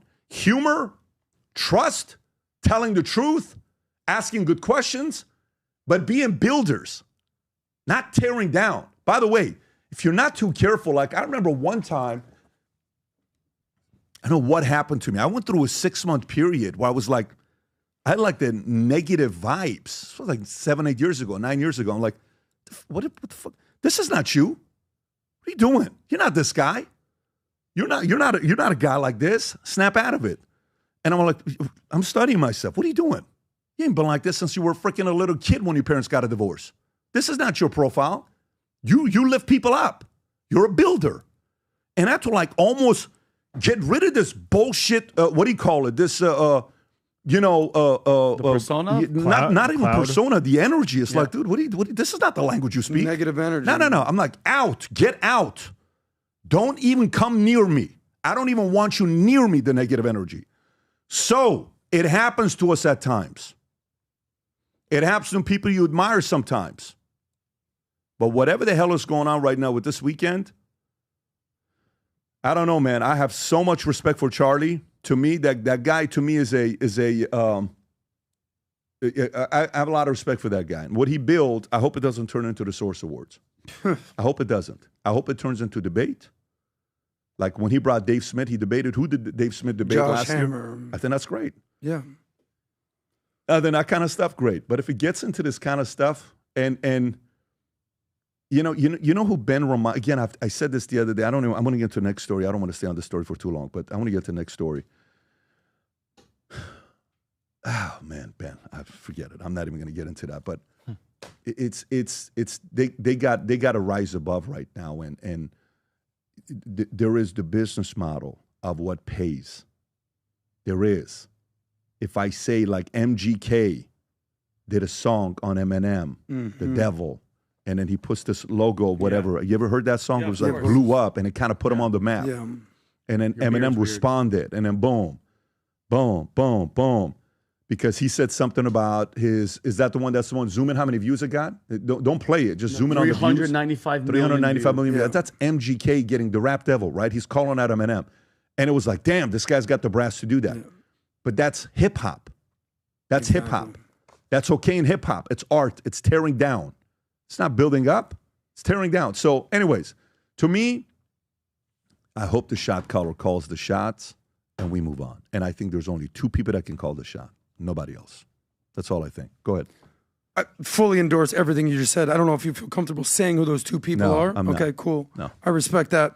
But again, we're feeling the reverberations of the synergist, of the leader of the movement, not being here. And this is the course that the movement has to go through to rectify with who's the next guy up. And it might be you, PBD, even though you don't want to be it. Because I don't see any of these people stepping up. Tucker ain't the guy. Candace ain't the gal. Ben ain't the guy. Megyn Kelly, massive respect. She ain't it. Who is it? Trump? In my opinion, it's not even J.D. Vance. But someone needs to step up. But let me tell you, again, I gave my thoughts because you can't, you interview Michael. Michael, do you think you're the greatest player of all time? What does LeBron say? after what I did that day when we came back 73-9, I told myself, you're the greatest. You're the GOAT. Shut the greatest flopper of all time. You're the GOAT. You ever seen the way Michael was getting fouled? You get tapped in the eye. You're rolling 50 different times into the audience eating popcorn. I became the GOAT that day. Furthest from the GOAT is who you are. Michael's the GOAT. They asked Michael, who do you think? He says, I think that's an unfair question to ask. Why? I never played against Wilt. I never played against Russell. I never played against Kareem. I never played against these guys at their peak. No. You have to respect who came before you, because say, hey, we'd like to retire your number that nobody can ever wear it again, number 23. I don't think that's right, because NBA is bigger than one player. Wow. Are you freaking kidding me? This is the greatest player of all time saying he doesn't want his jersey to be retired, and LeBron wears 23 and Kobe wears 24 to say I'm one better than Michael 24. That's how it works. So we got to respect everybody that's done what they've done previous to whatever the hell is going on today. I respect every one of these guys, even though I may disagree on some of the topics. But I'd like the shot caller to make the call. So anyways, we'll see what happens next few months. Let's go to the next story. Did you guys see this video with this Nickelodeon kid, star, Tylor Chase, living on Riverside streets? Did you see this video? Have you seen this? Can you just play this video, Humberto? If you have it, it's a video of this guy. Oh man! What's his name? This kid was a child star Nickelodeon many years ago. Tylor Chase. Watch this here. His name is Tylor Chase. Did you play on Disney Channel? Nickelodeon. Oh, Nickelodeon. What show is it again? Nancy Classified School Survival. Oh yeah, you were that kid on it, huh? Yeah. I remember you. Yeah. Dude. Tylor Chase. Let me tell you, man, when you see something like that, and this video in the streets going viral, you see it everywhere. By the way, I saw it on Valuetainment at first. I'm like, wait a minute. What is this? Why are we posting this? Then I went on, I'm like, what a heartbreaking video to see something like this happen. We all, Vinny, you know this. We all have a friend that this happened to. One of my favorite people in the world, this happened to, and the guy's no longer with me, right? Mm-hmm. You sit back now, you think about some of your favorite people. What happened to this kid? What did he do? He looks like he's on drugs. He looks like he's, using anything and everything. When you look at that, look at the face right there. Humberto, what did he look like when he was younger? They just showed it. Do you mind pulling it up, Rob? Humberto? Type in Tylor Chase, young Tylor Chase. Go to images. That's him. Jeez. That's the kid to the right. And what show was he on? Ned's Declassified School Survival Guide. Do you Guide. remember that show or no? no? Big show? Do you remember? I was around the age of watching stuff like that when that was on. So yeah, I vividly remember that being. Do you remember him from the show? Yeah. Super normal and vibrant and everything. Some nasty stuff. How old is he, by the way? Can you type in how old he is? 36, I think. He's 36 now? Yeah. So he's 6 years older than you. Yeah. So you remember watching this kid? Yeah. How do you react to seeing something like this yourself? Oh, it's crazy. It makes me think of all the child stars. I can't think of too many scenarios where somebody who's a child star ends up being in a good, healthy situation when they're older. So yeah, I don't know if it's like just a pattern or if they get abused or if it's too much to handle at that age. But yeah, it seems like a definitive pattern that doesn't put you in a good spot if you're a child actor like that. And he makes a good point. And Nickelodeon itself, they had that documentary about the producer. I don't even want to say his name. The guy really grossed me out. But look at Amanda Bynes. Like any. By the way, Amanda Bynes. This isn't Nickelodeon, but just think about Britney Spears. Who's the other one that? Who's the singer? The skinny girl that's doing the Wicked thing, and all these young people that are involved with Hollywood. And I know I've said this story before. I know a guy, and Adam knows a guy too, that said the stuff that he saw. And mind you, I was there. I had my own experiences, meaning I almost tried to kill a freaking agent that was trying to do something squirrely. And I was like, wow, my mom was right about what this place really is. And they prey on these young people. They see that you have talent and they suck it's the innocence. I forgot who it was once that says that they get off on destroying the innocent of a child. And you see it like all these young souls, and they just freaking lose their minds. And it's all Hollywood. It's that Hollywood machine pad. They suck the soul out of these people dry. And Justin Bieber. I talked about somebody with this on the phone yesterday. Justin Bieber, who I don't know, is my opinion, seems like he has something dark in there. And he was such a young, playing the guitar in the streets of Canada, and was discovered by Usher. His mother lets him go and hang out at Diddy's house for weeks and weeks on end. And then you, like, as a parent, you're letting, I don't even care if you even know nothing about Diddy. He's a producer. You're going to, Pat, I already know the answer. You would drop Dylan off. Look at that face. Yeah. Stop. At somebody's house, a grown man's house, not a family member, not someone that's close, for weeks on end to sleep over. And then you wonder why. Yeah. And then you wonder why the guy is looking like he's going through stuff. I'm so happy that he came to Christ, but that place is disgusting, from the Harvey Weinsteins to all the stories that we freaking hear about that place. And who knows what that kid went through? Who knows? But like we even talked about Rob Reiner's son. How are you in rehab at 14? And again, this is all Hollywood. Rob Reiner wasn't, his son wasn't in Hollywood. They lived in Hollywood. How does that happen? How do we lose that person? I get it, it's the drugs and stuff, but what pushes them to go there? Who are you getting introduced to that's offering you heroin? Who's introducing you to crack cocaine? That doesn't happen just by, I met some guy at a party. No, this is something sinister and it's something evil, Pat. And I wish the best for this guy. Well, to me, it comes down to who your support system is, because we've seen this not just in Hollywood, in many different facets. You remember there was an NBA player, Delonte West. Of course. Could you pull him up? Dallas He's still out there. Yeah. Delonte West. So, listen, whether you're celebrities, you have access to everything.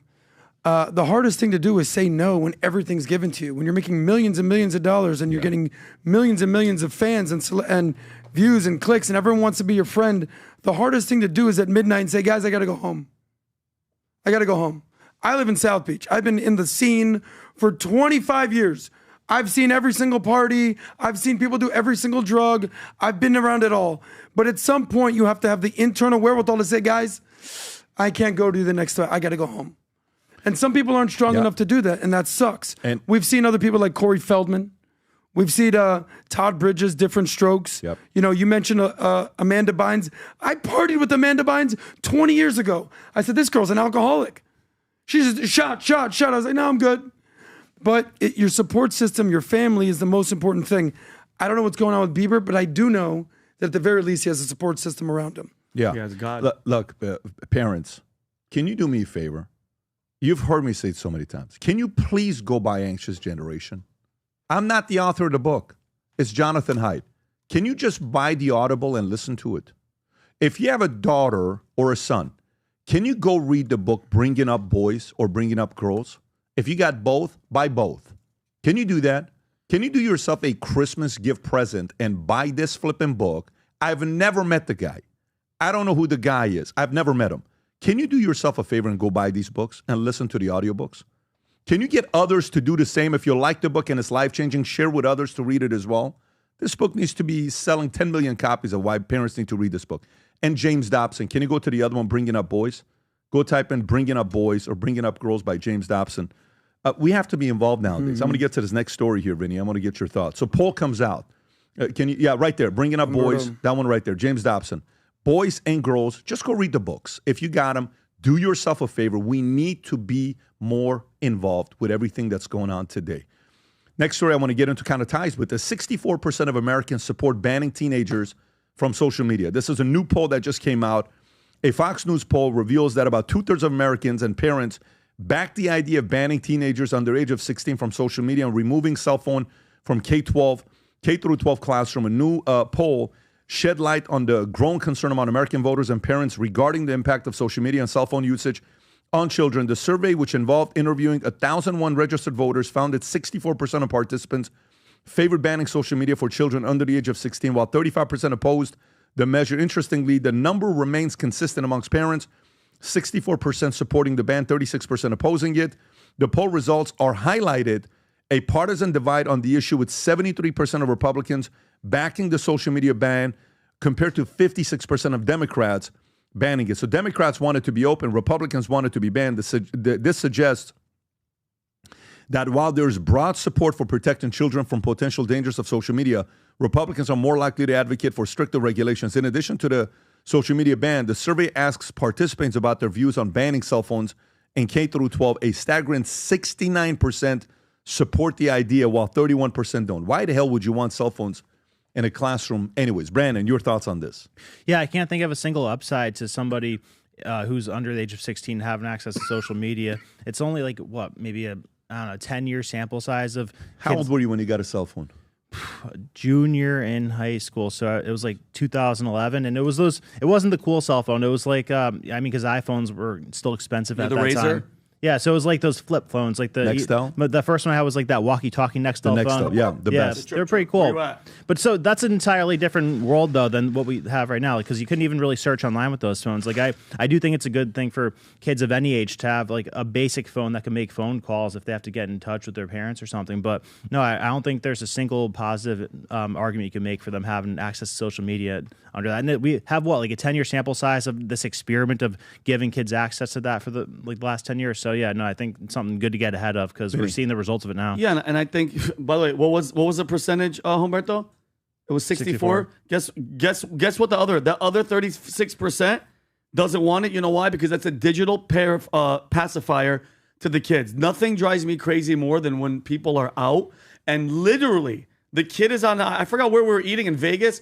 This kid had a stand set up, iPad, headphone, eating like a robot. The mom was just jamming nuggets in this kid's freaking mouth. And all the other parents, the father was on ESPN. I walked around. I had to. I was that nosy. Sushi spot in Vegas. Sushi spot in Vegas. And I'm sitting there. I'm like, oh my God. And I have to get credit where credit's due. Once in a while, okay, Brooklyn will grab my phone and try to buy something on Amazon. Or Tico loves to see what's happening in the world. He'll look at like a news thing and then give it right back to me. I'm telling you right now, the difference between kids that are sucked into the phone, which by the way, they're getting brainwashed. China, TikTok, whatever, ads, they're getting sold stuff. And then parents wonder why the kid wants certain things because they're watching it on the phone. I've seen it. I've seen it live. Dylan, Tico, Senna, they'll sit there and they're like, what are we going to talk about? It's engaging. It's conversation. Yeah, once in a while, if something happens, let me see what happened. Oh my God, this happened on my phone. Like when President Trump was shot in the ear, everybody quick. We have to see the news. You have to be engaged. But giving it to them because you don't want to parent and you don't want to or play with them or do something like that. And I get it. It's hard. I get it. I'm not there yet. But it's not. Give me, like you said, a 10-year sample size. How's it helping? How's it benefiting? Are you listening to them? Are you learning from them? And then we wonder why. How'd they get on drugs? How'd they leave? How'd they go? Because they're seeing people partying, smoking weed, doing cocaine, and then they go do it, and then they wonder why the kids are falling off the cliff. Adam. Yeah, the cell phone is the most dangerous drug known to man at this point, especially for teenagers. My nephew Rory, he just turned 13. He kind of tried to be slick this weekend. He goes, "Are we going to hang out over Christmas?" I go, yeah. He goes, "Can we go shopping?" I go, "Yeah, whatever you want to get." He goes, "Can I get a cell phone?" I said, "Not so fast, tough guy." I said, "We're going to have to talk to mom and dad about that." No. Come on, Uncle Adam, you're the cool uncle. Nah, I ain't that cool. Why not? I go, because there's something called dopamine. And when you go on social media, it's going to attract the dopamine and you're going to all of a sudden seek validation from others. You're going to be sexualized with all the sexual content out there because I'd rather you develop social skills than social media skills. I want you to work on your self-esteem. And the most important thing is I want you to be a good kid and not worry about what the validation of social media does to you. I said, "No, sir, we're not going to get a cell phone. Well, we can go get some candy. We can have a good time." But this is the reality, is that social media has, in essence, ruined Gen Z. They never had a chance. You're 12 years old, you're 10 years old, you're 15 years old, your parents give you a cell phone, the most powerful thing that we've ever had in our life, and they had no idea. That's why I love the fact that the silver lining is here. You talked about anxious generation. Kids 15 and under heed the warning. Parents have at least heed the warning. Yeah, maybe we shouldn't give the most powerful thing ever known to man to their kid. Yeah. So take your time, play it safe. Your kids don't know to be on social media. Not worth it, guys. Not worth it. And by the way, right now, Humberto just sent me something. The average age kid in America that gets a cell phone is 11.6 years old. Jeez. Way too young. 11.6 years Way old. too Gets young. a cell phone. Yeah, average age. 11.6 years old is what the number is. And that's where we're at right now in America with the age of cell phones. Sir, do you see any of Tico or Dylan or any of their friends being sort of addicted to their phone and social media? Do you see it? Not all of them. Not all of them. Like we have examples. The kids that we're very close to, no. But if you come to I had a kid the other day, came over to the house. Oh my God. He came in, just the way he handled me. And I'm like, yeah, I don't like this kid at all. I said, I'm going to go outside. And I just went outside and I literally sat there by the pool, you know, when I have those, what do you call it? The sits, the things you lay down on. Bed, beach bed, pool bed, whatever. Yeah. And I just sat there. You know what I did? I just looked at him like this. And he kept doing all the dumb, silly stuff right in front of me. So then I already know I don't like this kid. He's got to do it. So I said, okay, you guys good? Eat your food? Anything else? Meaning, you guys done get here? out of here. Okay. Yeah. So they left. Then I took my kids and one of the other kids that was with me. And I said, so what did you guys think about that kid? One of the kids says, oh, he was cool. I said, really? The other two are like, no, that kid was weird, not a good kid. Mm-hmm. He did this, he did that, he did this. I said, yeah, that guy's not welcome in our house ever again. I don't want to see that. Not even kid welcome in the house ever again. Not wow. At all, not cut at all. off. No, first cut meeting. Off. I don't like that behavior.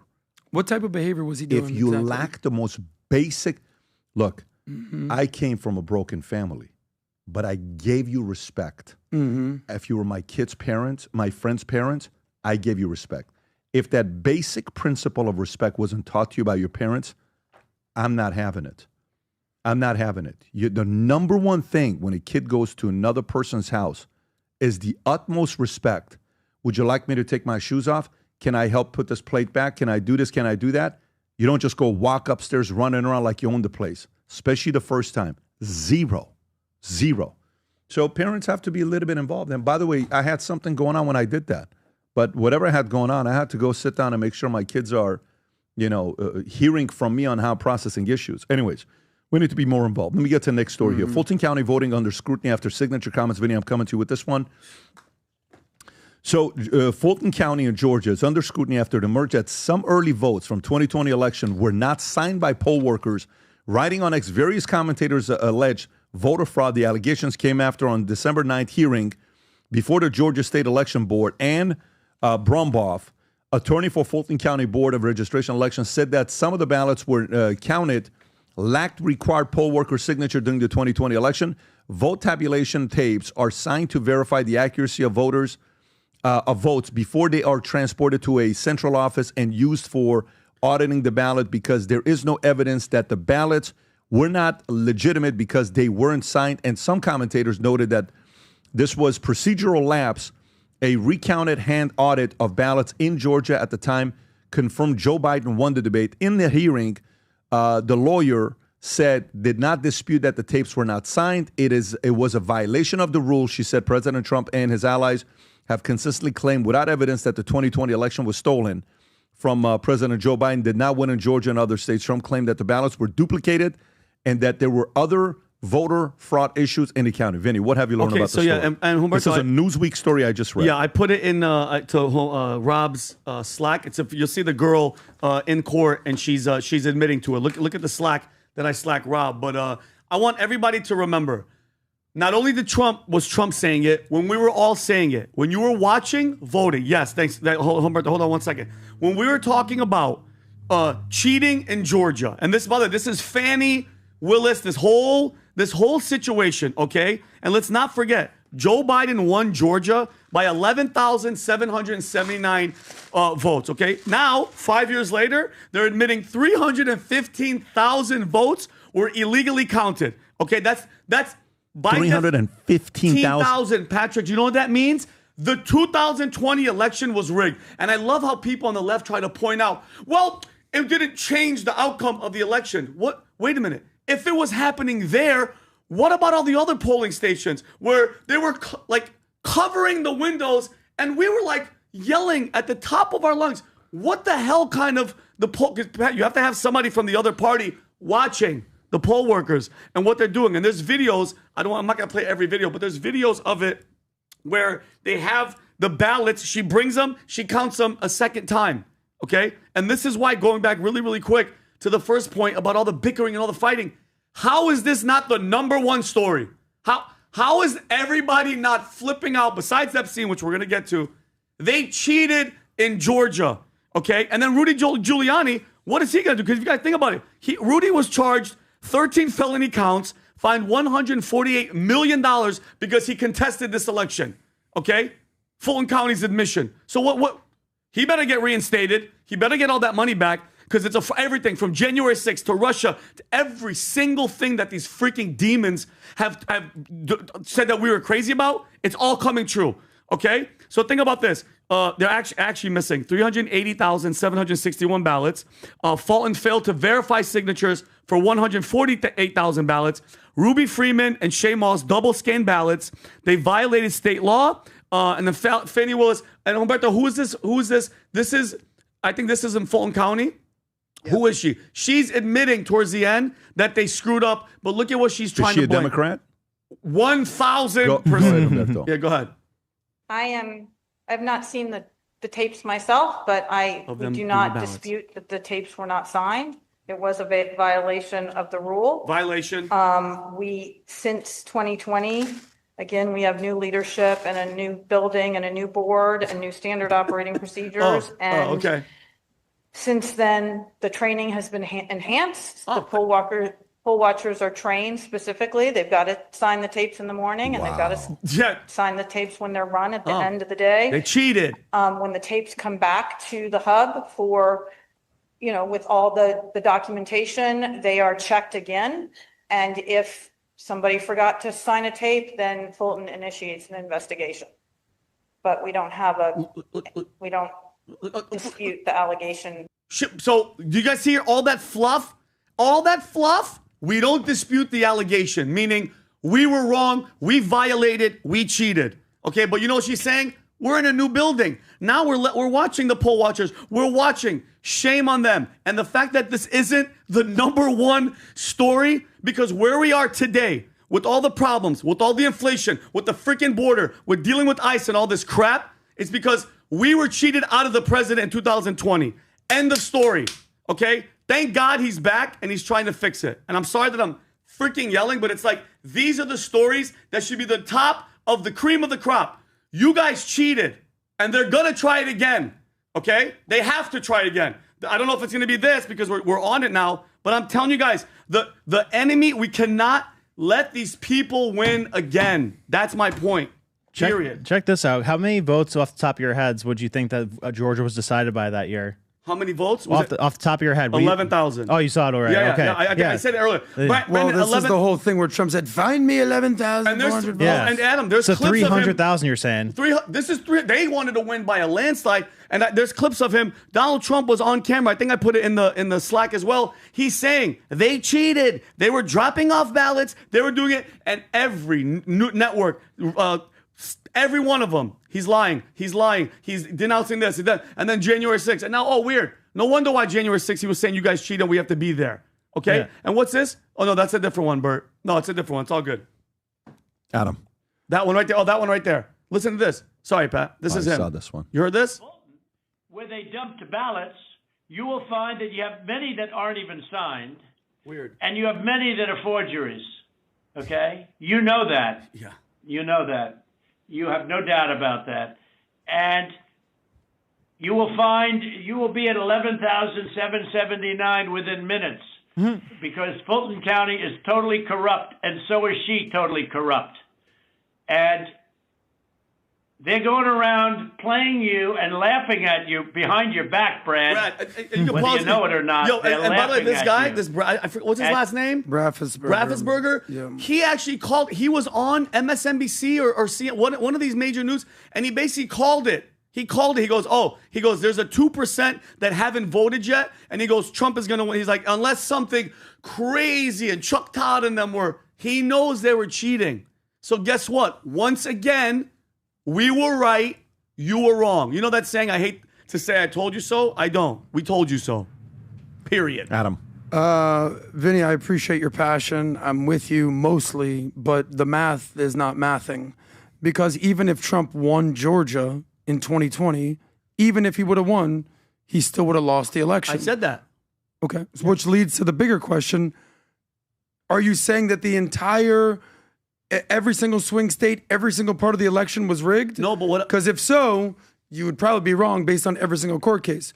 So I'm with you. Well, the court case is that. I'm sorry. Hear me out, guy. I'm gonna forget. Hear me out, guy. I'm with you that there was definitely some irregularities. The Hunter Biden laptop certainly was an issue, but Trump won in 2016. The Electoral College vote was 304 to 227. Whooped Hillary's ass. The next election, 4 years later, it was pretty much the exact same thing, but in Biden's favor. 306 to 232. So even if 306, how many Electoral College votes does Georgia have? 16. So 306 minus 16, he's at 290. You need 270 to win. Biden would have won by 20 Electoral College votes. Flip it, Trump ran away with all 7 swing states in 2024. He won 312 to 226. So yes, we can go relitigate the past and figure out what happened in Georgia. Cool. Have fun with that. I respect that. But that's not going to change the election. It's not going to change what the president was. Trump's the president now. Let's embrace what he's doing now and not try to go relitigate what happened There's a big difference, though. 2020. Here's a big difference. Sure. Here's a big difference. And I get what you're saying, okay? But guess what the enemy wants to say? Exactly what you just said. Big bingo. The enemy wants to say, let's just move on and focus on this. My biggest challenge right now is if they can take these 3 more years that they have, not really 3 more years, they got 12 months because midterm's not going to be good. They got 11 months to get everything else they want to get done. After midterms, they're going to get their asses handed to them if they continue going the way they're going right now. On everything, Calshi, Poly, doesn't matter. It's Democrats winning the midterms. If they can find a way, and I don't know how they're going to do this, everyone's got to get ID'd when they're voting, every state. If they can, and they're working on some of these things for the voting corrections that they're trying to make, the adjustments that they're trying to make. You may say, well, this only happened in Fulton County. He would have lost anyways. It's too early, buddy. You have no idea what could come the next 3-4 years. The other day, the pipe bomber took how many years for us to find out the pipe bomber? 5 years. Oh, just relax until it comes to you. But then what? Then what?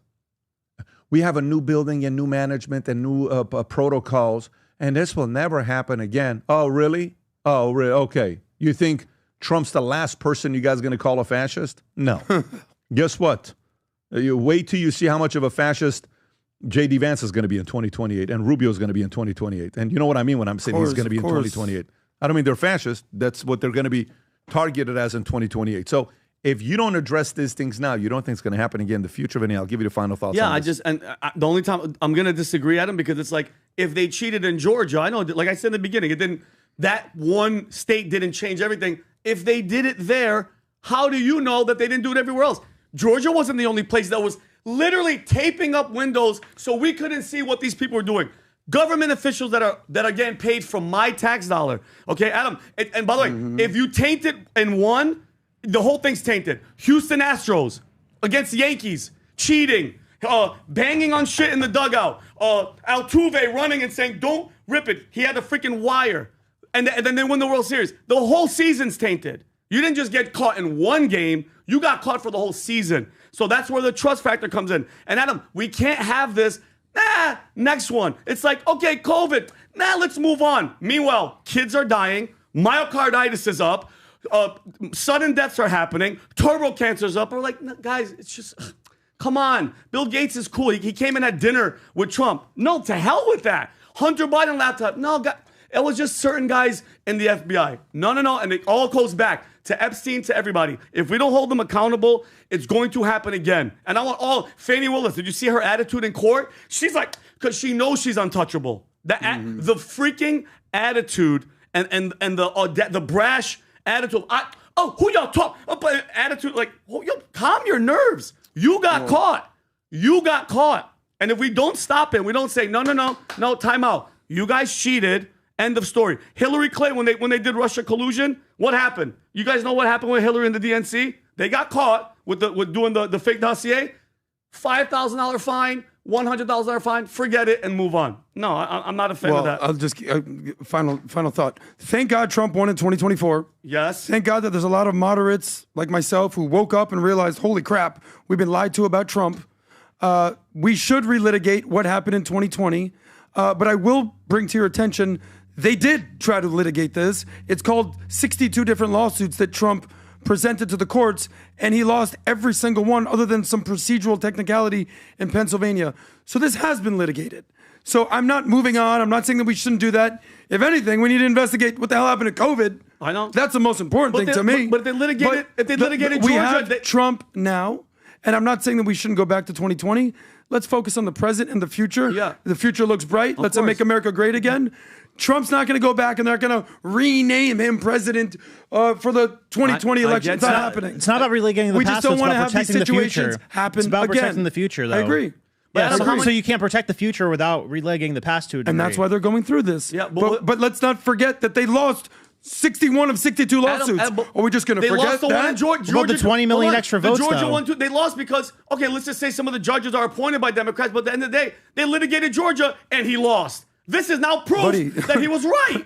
If we want to go there, Adam, the governor of Georgia, Brian Kemp, I believe was his name, was a Republican. This guy, Katzenberger, was a Republican. So don't give me this liberal judge bullshit. I've never heard of Republicans that are anti-Trump. Right, never heard of that before. The guy endorsed Trump, guy. Adam, I don't Yeah, but he doesn't want to go out on a limb So like if that. you don't trust anybody, what's the point of even talking? Adam, because you have zero trust for anybody. You don't trust man. So what You if I don't trust trust God. anything that you say? Trust God. So that to me is a slippery slope. Oh, you have to have a little bit of trust in certain things, not 100%, but at least a little bit. I don't fully trust the system, but that's the best thing we got. Yeah, I got you. I trust we're not going to solve this by the end of the show. So let's move on to trying to see if we can fix the Epstein issue. Okay. Speaking of trust, it's been a rough weekend for Bill Clinton. So Bill Clinton, chief of staff, rages after half-naked photos released in Epstein Drop. Humberto, if you don't mind sharing those pictures with the rest of us. Let me see here. Boom, boom, boom. Bill Clinton. It also says page 3. I don't think they're all page 3, but let me try to find it. Where are they? Bill Clinton, page 8. Okay. So let's take a look at this. So Bill Clinton, deputy chief of staff, lashed out at the White House after the Department of Justice released photos showing the former president shirtless in a hot tub and socializing with Jeffrey Epstein. Angela Urena accused the Trump administration of using Clinton as a distraction. In a statement posted to White House hasn't been hiding these files for months, only to dump them late on Friday to protect Bill Clinton. Urena wrote, this is about shielding themselves from what comes next or from what they'll try and hide forever. Urena said Clinton belongs to a group of people who cut ties with Epstein before his crimes became public. He contrasted them with those who maintained relationship with the convicted sex offender afterward. We're in the first. No amount of stalling by people in the second group will change that, he wrote. Everyone, especially MAGA, expects answers, not scapegoats. The DOJ released thousands of documents and hundreds of photos Friday as required by the Epstein Files Transparency Act.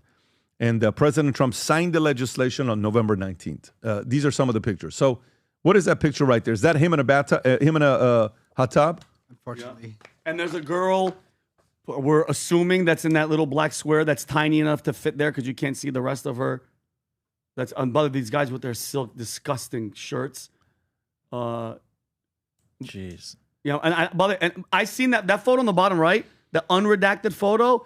Allegedly, it was a girl that was one of the girls that would recruit and bring sex traffic these girls in. I forgot what her name was. So, Vinny, what do we learn with everything that came out with Epstein? The one thing that drove me nuts is not one Democrat. You notice that? Not one Democrat came out and denounced what Bill Clinton that is insane. I sent him a link. There's like 4,000 some photos. What are these photos, by the way?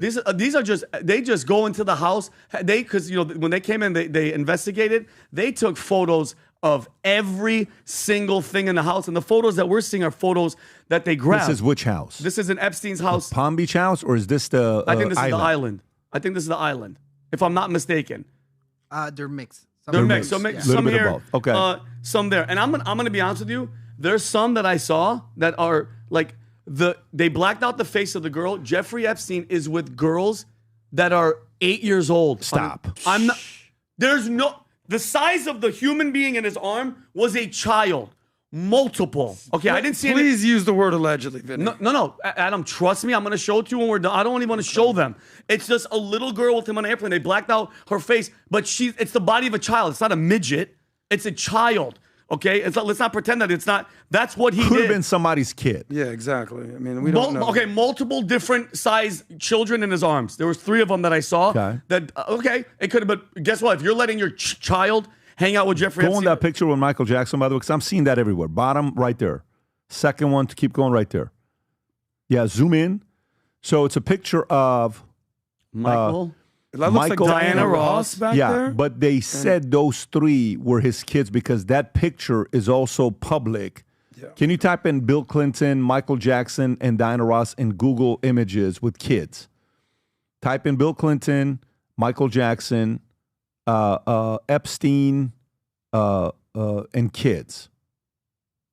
And kids. Yeah. Go to images. Right there in the middle.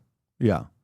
Zoom in on that one. Okay, so they blacked them out, which they didn't even need to black them out. They didn't need to black them out. So that's his kids On that the are plane there with going Diana God Ross knows and Bill where. Clinton. Yeah, God knows where. Go back on the search you were in before, right there. What's the top left one? Go to the top left one. What's it say up top? Michael Jackson by Jonathan, the singer Michael Jackson. With his children. With his children, Michael Joseph Jackson Jr. and Paris this. So it's important to look through all of them. But Vinny, please continue. Yeah, no, and it's like, okay, and besides, like, just think about how serious and how I'm happy that it's leaking out, but Bill, like, how much more do we need to see about Bill Clinton? Let's really, really think about it. I know they're a president, immunity, untouchable. Besides all the sexual allegations, and remember when Trump during the debate where Hillary brought all them out, Juanita Broderick being one of them, which I have met. I met her at an event that we went to. Were we in New York? I met her, and she had one of the craziest stories about what he did to her, and she always gets emotional, even when she's telling me about it. Again, and I posted something about the guy, Mark Middleton. Remember the guy, the aide who signed Epstein on 7 times? Humberto, can you send me that link? But go ahead, keep going. 7 times. Remember, Mark Middleton, guys, a Clinton White House aide, signed Jeffrey Epstein, and sometimes he had girls with him, to see Bill Clinton. This is the guy that in Arkansas was found hanged on a tree with an extension cord, shotgun blast to his chest. They ruled it a suicide, but guess what? They couldn't find the shotgun. Or blood. What does that have to do with Epstein? He signed him on to the White House. So what I'm saying is the relationship, especially with Bill Clinton, when something like that, when somebody knows too much, Adam, this is the Clinton body count that we always hear about. Imagine, it obviously clearly wasn't a suicide, but think of the power that these people have where they get to the law enforcement, the authorities, and they go, hey, listen, by the way, it was a suicide, but we don't have a shotgun. Shut the hell up. There's no murder weapon. Oh, okay. And by the way, have you ever tried how do you shotgun yourself to the chest? Anyway, what I'm saying is this isn't going to go anywhere because Bill Clinton is freaking untouchable. I just wish I tweeted, I wish I was a fly on the wall this weekend in the Clinton house just to hear what Hillary has to deal with this guy. But nothing. What's going to happen to Bill? What's going to happen? Nothing. It's like I feel bad for the victims. How long have they been saying these people took advantage of us? They freaking raped us. They did this. They trafficked us. Can we have one arrest? Can we have one arrest? Oh, who's the Microsoft guy? Bill Gates. How many photos of Bill Gates with blacked out face of a really young looking person with his wife Melinda Gates saying one of the reasons she divorced Bill Gates was because of her relationship with that guy. 25 pictures. Huh? 25. 25 pictures of Bill. Yep. Yeah. By the way, for people that are looking at this link that Humberto is using, if you want to get access to that link, the guy that built it, credit to you. We're going to put it in the PBD Podcast Circle, PBD Podcast Circle on Connect. Humberto, can you show the QR code of PBD Podcast Circle? I don't know if you have it or not. If you don't, if you just go to PBD Podcast Circle, I'm going to put that link in there for you guys to go through. It's got names broken down, so you don't have to waste a lot of time doing it. Somebody already did that themselves. It'll be in the PBD Podcast Circle. Phenomenal way this was broken down. He took time, huh? The guy did it to save you thousands of hours. So the link is in PBD Podcast Circle. Just go look at it, search through it. But Brandon, where are you at with this? Yeah, I don't think that we're going to get anything satisfying ever because it went to the highest level it could go to. Like the DOJ was required by law to release everything by December 20th, and they didn't do it. They redacted like 10% of the stuff that was in there. And I was wondering, like, last night, like, once the DOJ defies a law, then, like, you know, what's the next level of accountability for that? Because the DOJ is the one that makes the laws and that holds people accountable. It's what the Attorney General is responsible for that, and then, you know, it's just the president above the Attorney General. So I guess the next layer above that's Congress. I saw Congress can technically sue the DOJ, but so it's like, you know, I think it's kind of run its course, and it sucks because I can't imagine how many people are like still being victimized by this and like haven't gotten justice for it. But like, what the hell else is there to do? Like there's just things, I guess, that are too powerful to ever get an answer to. Yeah, Adam, where are you at with this? So thank God there's finally a grown-up in the room, and that grown-up is named Todd Blanche. If you can pull him up, he's the second highest ranking official in the DOJ. He's the Deputy Attorney General. He was just on MSNBC Meet the Press with Kristen Welker. And finally, there's a grown-up who's not buying into all the sensationalism that comes with Epstein. Now, of course, I'm not dismissing all the BS and ridiculousness and disgustingness that Epstein did. But finally, there's someone who's more worried about justice and the law than sensationalism and views and clicks. And he gave it in a very emphatic interview with Kristen Welker. And I'm grateful that he did. And his whole thing is like, yes, we do want to release names. We do want to release files. But we also, according to the law, need to protect the victims. Because there's certain victims that don't want their name out there again. Let's hear it. Go ahead. Okay? I don't know if you have that video. But he even called out... Let's hear it first. Is this the video? Go ahead. Go ahead. To ask you about Ghislaine Maxwell, who was, of course, convicted in 2021 for her role in helping Jeffrey Epstein traffic his victims. In July, you interviewed her in Florida, where she was serving a 20-year sentence in federal prison. Just a week later, Maxwell was moved to a more permissive prison camp in Texas. Why was she moved just days after you interviewed her, Mr. Blanche? So that's a Bureau of Prison Security issue that I will not talk about. Did you have anything to do with it? Did you have anything to do with it? Let me finish. First of all, I am responsible for the Bureau of Prisons. So every decision that they make lands on my desk to the extent it needs to. But just let me talk about the security issue. At the time that I met Miss Maxwell, there was a tremendous amount of scrutiny and publicity towards her. And the institution she was in, she was suffering numerous threats against her life. So the BOP is not only responsible for putting people in jail and making sure they stay in jail, but also for their safety. And so she was moved. She is in federal prison. She was in federal prison before. She's in federal prison now. She's doing 20 years because she was convicted. And the fact that she was moved, she might be moved to another institution tomorrow if security requires it. And that's true of any federal inmate across this country. Well, you Is know, that the only clip you have? Yeah, that didn't really make him look better the way you said. Hold on. And Adam, you want to talk about trust? Do you know who Todd Blanche actually is and what he used to do? This was Donald Trump's former personal lawyer. That was Donald Trump's former personal lawyer. Okay. There is a relationship there where this guy goes and talks to Ghislaine, and all of a sudden she gets moved to another prison. But here's my one thing with you, Adam. I don't want to see victims. How about this? I don't need to see any of this. The DOJ, the Department of Justice, the FBI, whoever, they've seen all the unredacted. They've seen all the videos that Pam Bondi said were there, but then weren't there. So why no arrest? Why no arrest? If you have footage and you have proof that either Bill Clinton, Bill Gates, Reid Hoffman, Ehud Barak, anybody was with an underage girl, why hasn't one? Because you cannot be that naive, Adam. Somebody did something wrong, okay? She's in jail for 20 years for trafficking underage girls. Where were the Johns? Where were the dudes that were getting the girls? Not one arrest? This isn't some crazy, we're trying to connect dots. This isn't that game. They see everything and not one arrest. So going to his point, that means the powerful, rich elites are disgusting, sleeping with underage girls, call it pedophilia, call it whatever, okay? Whatever they are, MAPS, okay? Somebody should be going down. She's the only one in jail. So that should tell you that the people here are like, shut up. And I'm not going to trust this guy either, Todd Blanche. He's the loudest, coolest guy in the room. He has a relationship with the president. Okay, and I'm not saying nothing wrong about the president because from what I've seen, Trump liked hanging out with models when he was young. Oh my God. Throw him in prison for the rest of his life. No. It's the slick willies. It's the Bill Clinton. It's the Bill Gates. It's all these people. Adam, I'm not saying, guess what? They fit the profile. Bill Gates' wife said it. I left him because of his relationship with a pedophile. What does that tell you? They were bowling together?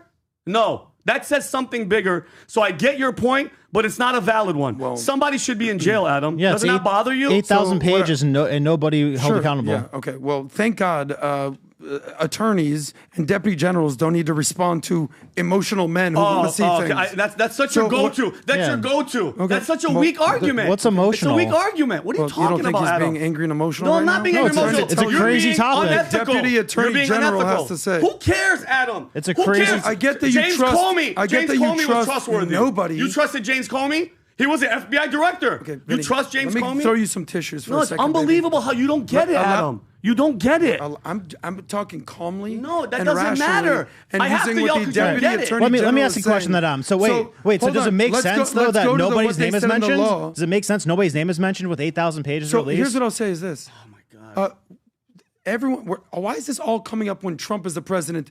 Didn't the Democrats have all access to all these documents? We were pissed for about 4 them years. too. We've been mad about it since I got so on now this everyone wants to podcast. pin it on Trump, and you're like, No. he's worked for Trump. I don't trust him. No. Grow up, bro. DOJ. Grow up. Department of Justice. Okay, do you think Trump was responsible for this Epstein nonsense? We didn't say that. I did not say. Who said All that, right, I Adam? get that you But want at the heads to beginning- roll. No, of course but I there's do. something called the justice system, and none of us are lawyers, so stop pretending you understand what's going on here.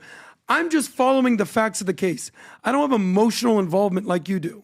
Okay? I would like to see justice done the right way. Okay? And Humberto, I'm not sure if you have the actual text from the documents, not emotional, not teardrops, not Kleenex for you, Vinny. Actual, I'm really emotional. things, statements that were said in the documents. Do you have it? By the way, while he's pulling it up, I'm being logical, Adam. The Attorney General shall make publicly available internal DOJ communications, including emails, memos, meeting notes concerning decisions to charge or not charge, investigate or decline to investigate Epstein or his associates. This is according to the Epstein Files Transparency Act, Section 2A. Humberto, do you have any of this stuff that I text you? Okay. Second, no record should be withheld, delayed, or redacted on the basis of embarrassment, reputational harm, or political sensitivity, including to any government, official, public figure, or foreign dignitary. This is what it says in the files. Out of emotional involvement to what the DOJ is saying. So if you want to hold people accountable, great. But also follow what the law is saying. Adam, what does the law? Adam, the same I don't people trust the law. I don't like the same people that don't do what I say. Adam, Grow you up, trusted bro. all the. Adam, We're talking logic, though. I'm like, is it logical that they did this giant release that everybody's waiting for, where they're saying the vast majority of stuff was released, and they didn't mention one name of somebody who's a How perpetrator? does this affect your life? It doesn't. That's not We're the just point. having a But I'm conversation just about saying, what is logical. There's things that are important. There's things you can control. I have no control over this. Is it important? Sure. Yep. Am I hanging on every word like you are? Adam, do you think I thought about this before this weekend? I think No. you think about it way more than Adam, the average person. Adam, guess what? You're wrong. I don't give two. Oh, you know when I care about it? Hold on. Don't pretend You know when I that care this about isn't a it? massive thing Hold for on. you. Hold on. I've obviously You've been care. semi-obsessed with the Epstein thing. Can I finish? Go ahead. I care about. I'm not obsessed with anything. I have one obsession, Adam. bit. I have one obsession, and you know what it is. This is an ongoing thing that drives me crazy because I'm not. It's not festering every day, but every time it comes up, we're getting shafted. Okay, and you talk about the law, Adam, as if we're supposed to trust. As we're people supposed to follow and the law. No. And See, we're supposed to you're understand saying the you law. can't- Adam, see how This you're- is what I was you're talking not letting about me. here. You're not letting me finish because you have a weak argument. You saying My trust argument, the law. my Trust the argument law. is very simple, Is and the I'll give law- it to you right Can now. I finish what I'm saying? I trust the Attorney General Yeah, and the Deputy Attorney Adam, General, you Todd trusted- Blanche, more than crazy ass Vinny. You trusted that's my Hillary Clinton. That's my thing. You trusted the FBI. What does that have to do with Because anything? you trust the wrong people. Vinny, you That's don't trust anybody, guy. And guess what? I trust God. Who do Okay, you all right, trust? well, maybe Hold on. God will come down Adam, and deal with this. Adam, you can't. Until then, I'll trust you can't the be quiet DOJ. for 2 minutes. You know why I care, Adam? Because there is right now a 33-year-old girl, a 30-year-old girl, a 40-year-old girl that was raped by these guys, and you're like, Vinny's the law, and worrying about the law. I'm just following what the Attorney General Not one saying, name. guy. You trust Adam. Hold on 1 second. You trust Bill Clinton What do you think Bill Clinton was doing? The Attorney General for the 15th freaking time. I don't give a damn. Okay. Dude, I'm asking you. Well, if you don't give a damn, the conversation's over. You're an emotional little man. Move on. I'm trying to tell you, this is what the law says. That he can't and answer you've a said, question? I don't care about the answer a law. question. I'm a grown baby. Do you think? And I have emotions. I want everybody to pay Here's some attention. Kleenex. When you don't have an argument and you don't have a point. The argument is I trust the government. Do you trust and the DOJ, not Vinny? Oh my God! Do you think Bill Clinton or Bill Gates or why these do you guys keep bringing did up Bill anything? Clinton? I'm asking you because that's your boy. Do you think that they did anything? Bro, you're half retarded right now. What do you mean that's my boy? It's pointless, Adam. It's so You have no pointless argument. You're just yelling at the moon right now. Because you have no points. You have no point. Like, there was a clip I saw of Jake Tapper showing 500 pages of literally all black.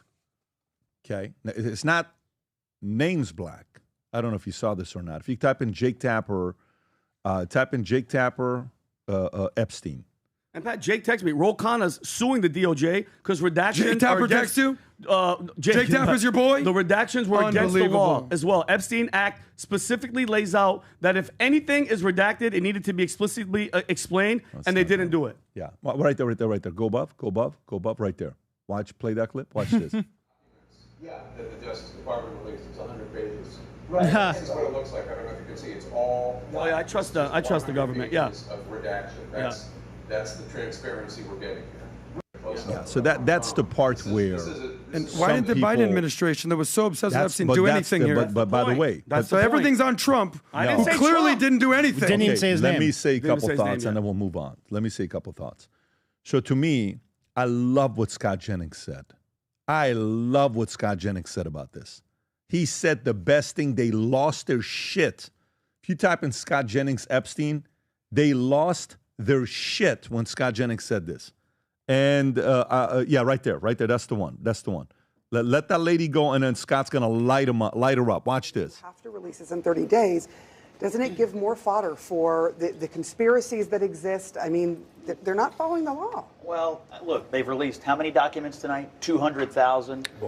More? 400? 10% of that's okay. 5%. So a good faith effort is being made to release files tonight. Really? They're obviously doing that. And I think as it relates to redactions, I mean, my impression is that there's a whole lot of names of victims in there and minors and other people that you probably wouldn't want to release, and they do need to be redacted. Watch this. Regarding He's about Bill to go Clinton, on lights out. I'm sorry to tell you, the reason that Bill Clinton's picture is in the Epstein files is because this has always been a story about Bill Clinton and not Donald Trump. We should call it the Clinton files, not the Epstein files. That's what we're learning tonight. This is the Clinton files. This is the blowing up in the face of the Democrats over this. It's Bill Clinton. This is a story about Democrats and Bill Clinton, and it's always been that way. Pictures of Donald. Okay, so there you have it. And I'm with Scott. You know, I had Morgan & Morgan here, the lawyer, the other day. Very John Morgan. Phenomenal conversation. We've been communicating back and forth. Funny guy. And he's friends with Bill. Right before coming on a podcast, he was with Bill for 5 hours. Of course, he's defending Bill. It's like Bill was never on the island. Bill was never this.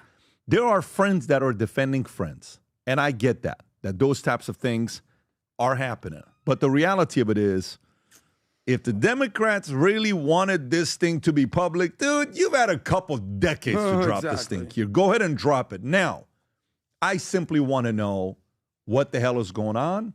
But I also know I've made my position. I'm not going to make that argument of why they're not doing it. And it is not a popular position when I say that. But I understand why they wouldn't do it, to be able to hold some people hostage so they can control for decades. And to them, they believe that's more valuable than others. And by the way, if they don't live by the same values that you do, that's where the conflict comes in.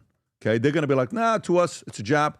Transactional. To you, it's emotional. It's important, kids. I respect both sides of the argument. For me, I have my own position.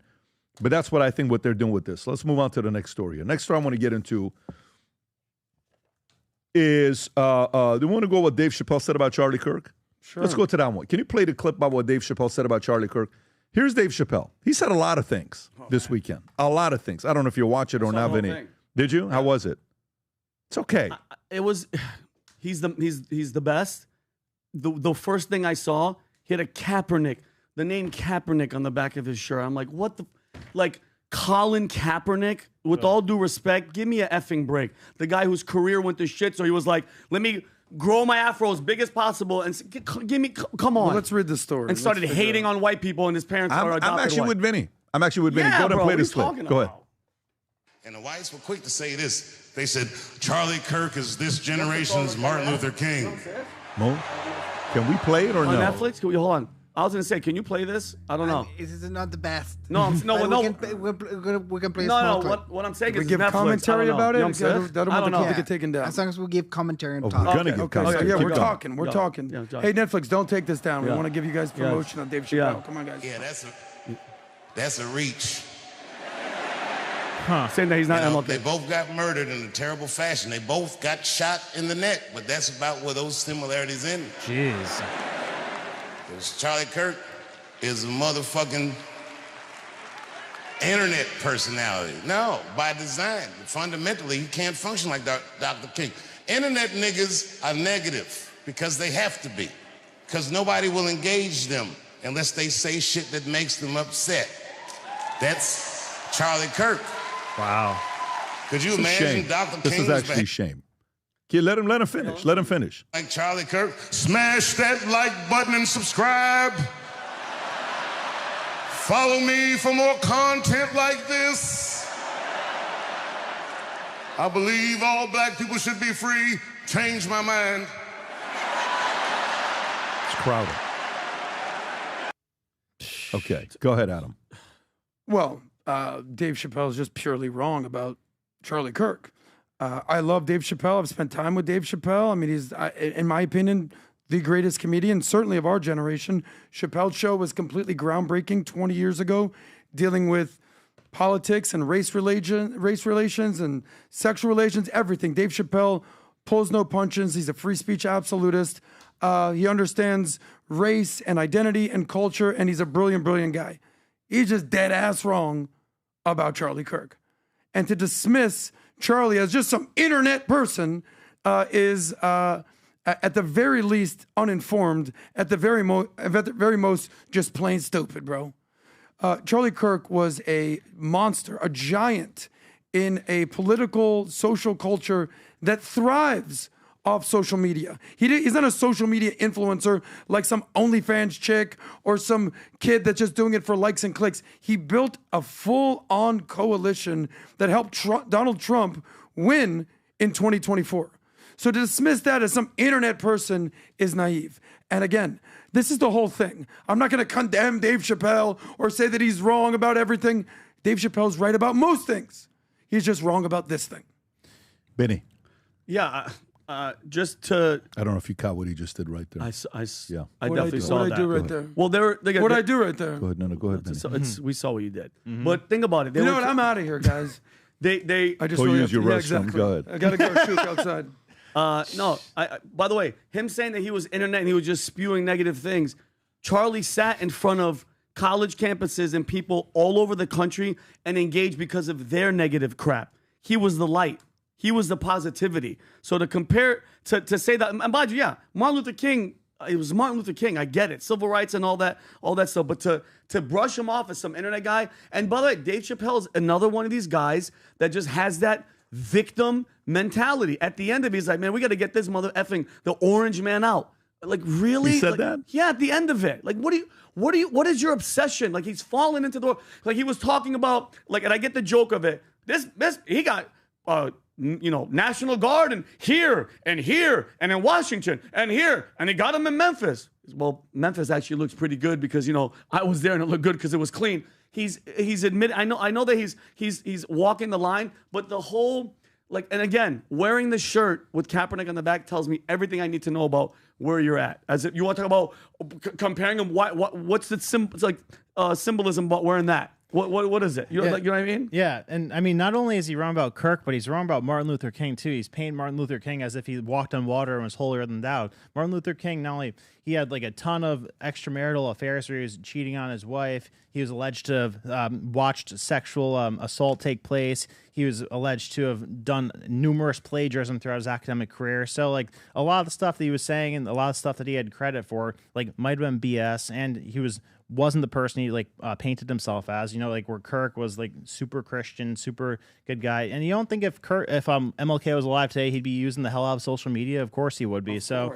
He'd be a live streaming machine. Yeah, all day, every day. Playing video games and, you know, saying what he's saying. Yeah, he's a menace today. Yeah, no, he would be. But by the way, in my opinion, I want to go to the next story. My opinion, they both have a massive impact. Martin Luther King is a painting. I have a painting of him in my house that he's in. He's one of the only 8 characters in that painting that I have. But to me, Charlie Kirk is bigger than Martin Luther King, period. Charlie Kirk, there's 4,600 hours of him. There's only about 4,200 hours of MLK speaking. You talk about the personal life, even if you go watch some of his documentary, if you type in just type in Dead Mentors as the painting. That's what you got to type. If you go look at some of his documentaries and what he's done, Dead Mentors, not Dude Romney, Dead Mentors. Dude Romney. There you go. That's a go to images and you'll see it. So, no, but to me, Charlie Kirk, what he did is a lot tougher, you know, much bigger. I wouldn't say much tougher because MLK, what he did at his time was tough. But Charlie Kirk made a massive, massive impact. MLK, peaceful protest, the things that he did. Selma followed the story very closely, but I just think Charlie's legacy is going to be bigger long-term than MLK's, my opinion. I think Charlie's legacy is going to be not 2 times, 100 times bigger than MLK's long-term, simply because there's more stuff that's documented with Charlie than there was with MLK. I don't know if Charlie's going to end up being bigger than MLK. Regardless, to me, MLK, Charlie Kirk, some of the greatest Americans to ever live. You only try to assassinate the people who are the people moving the needle. Abraham Lincoln, JFK, what they try to do to Trump, go MLK. To the next story, Adam. So what I'm saying, our friend Brandon over here basically only listed the negative about MLK. Because he said he was perfect. Okay, who said he's perfect? Dave Chappelle did. Nobody's perfect. Yeah, but he made him sound like he was perfect. Okay, but to only highlight the negatives of MLK is doing a disservice to MLK and the country. All right, let's go to the next He was one of the greatest Americans Guys, ever. Commerce Secretary predicts extraordinary year ahead, meaning 2026, as inflation drops to 2.7% in November. And even liberals don't know what to say. They're like, well, it's 2.7, but we don't know it's going to stick like this. Is it not? What's going to happen? Da, da, da, da, da. They're not happy about the fact that this thing is at 2.7% right now. Brian, I'm coming to you with this one here because the number here, let me go to one example. Members of Trump, Commerce Secretary Howard Lutnick said the drop is proof the White House policies are finally pushing down prices, responding to Democrats who urge administration hasn't done enough to improve the economy. Is this the video you have, Humberto, to play? Can we hear from Lutnick first? I think you have a video of him. You had it marked off as one of the videos. You got it? Go for it, buddy. President said he was going to bring prices down and that he was going to grow our revenue through tariffs, but he was not going to let prices go up. We're cutting energy prices. We're cutting interest rates, right? These things are coming down. And I think what you're going to see next year is an extraordinary year. Energy prices down, interest prices down, and earnings up, up, up. Okay, Brandon. So yeah, biggest gaslighting campaign in the history of the world, possibly. What? Just not this specifically. I'm not trying to be too hard on Trump and the administration, but just the way that inflation's measured and reported to us, biggest gaslighting campaign in the history of the world. Because when the government says, "Oh, good news, guys, inflation's down," the CPI, Consumer Price Index, went from 3% last year to 1.8% this year, so it's cheap. Things are cheaper now. No, it's not actually true. That just means that inflation went up by 3% last year and then went up by an additional 1.8% this year. So nothing's cheaper. It just went up at a slower rate, right? So the only way that inflation actually goes down is if that number was negative. But the problem is that if that number is negative, the economy is likely in a recession. So that's the problem with the way that the economy works. Does that make sense? Yes, but is what's happening now. I know they're trying to spin it to not make them look bad. But is this a result of the past 4 years of everything, the printing the money and doing all that? Yeah. The printing the money is like the main driver of the reason that the most important things are more expensive. Yes, I won't I argue against the fact that they're trying to make it better. Like oil's going down, that's good. Things that are within control are going down. But then like stuff like housing, cars, food, transportation, energy, like the energy, like for your house, not for the car. That stuff's still going up. So that people are still getting pinched by that. But yeah, sure, the rate of inflation is going down compared to last year. So yeah, that's a positive. But it's ridiculous to act like the problem of affordability is fixed or anywhere close to being fixed. Do you think that that's the biggest issue right now that they're dealing with? Besides all the okay, I get it. But is that the main issue meaning voters? Yeah, I think that's their biggest liability for sure. And especially for him because he kind of does this stubborn thing where he doubles and triples down when he feels like he's getting pinched by something. So I don't think that's the right approach for him to say that. Like, it's not his fault either. Like, he did print some of the money, but Biden just like quadrupled the amount of money that was printed. So, Ben, if you're in the administration and you're gonna speak to the public about what's happening and not play it was all Biden's fault, how do you explain to them in layman's terms, like, hey, listen, besides it being them, this is what we're doing to try to fix it? Because are they trying? Yeah, no. Like, and I like that you're critical, Brandon. Good, because I went to Whole Foods and I'm not even joking. And I don't shop crazy. I'm a simple carnivore, whatever. Yeah. Bro, it was so expensive. Chase declined and they're like, it's fraud. That's how much. I'll show you right now. I'm going to show you while he's talking. Chase was like, hey, did somebody steal your card? I'm like, no, I'm at Whole Foods. I go, oh, okay, it's you. I'm not. Go ahead. That's hilarious. But no, like stuff like housing, food, energy. Did you see Sachs and Jason debate this out? No. This just happened. Rob, play this clip. Yeah. Play this clip on what Sachs said happened last 90 days. Go ahead. The thing about polls is it's obviously just a snapshot in time, and it doesn't tell you what things are going to look like 6 months from now or a year from now. I think they're going to look very good. Yeah, I mean, maybe he turns it around.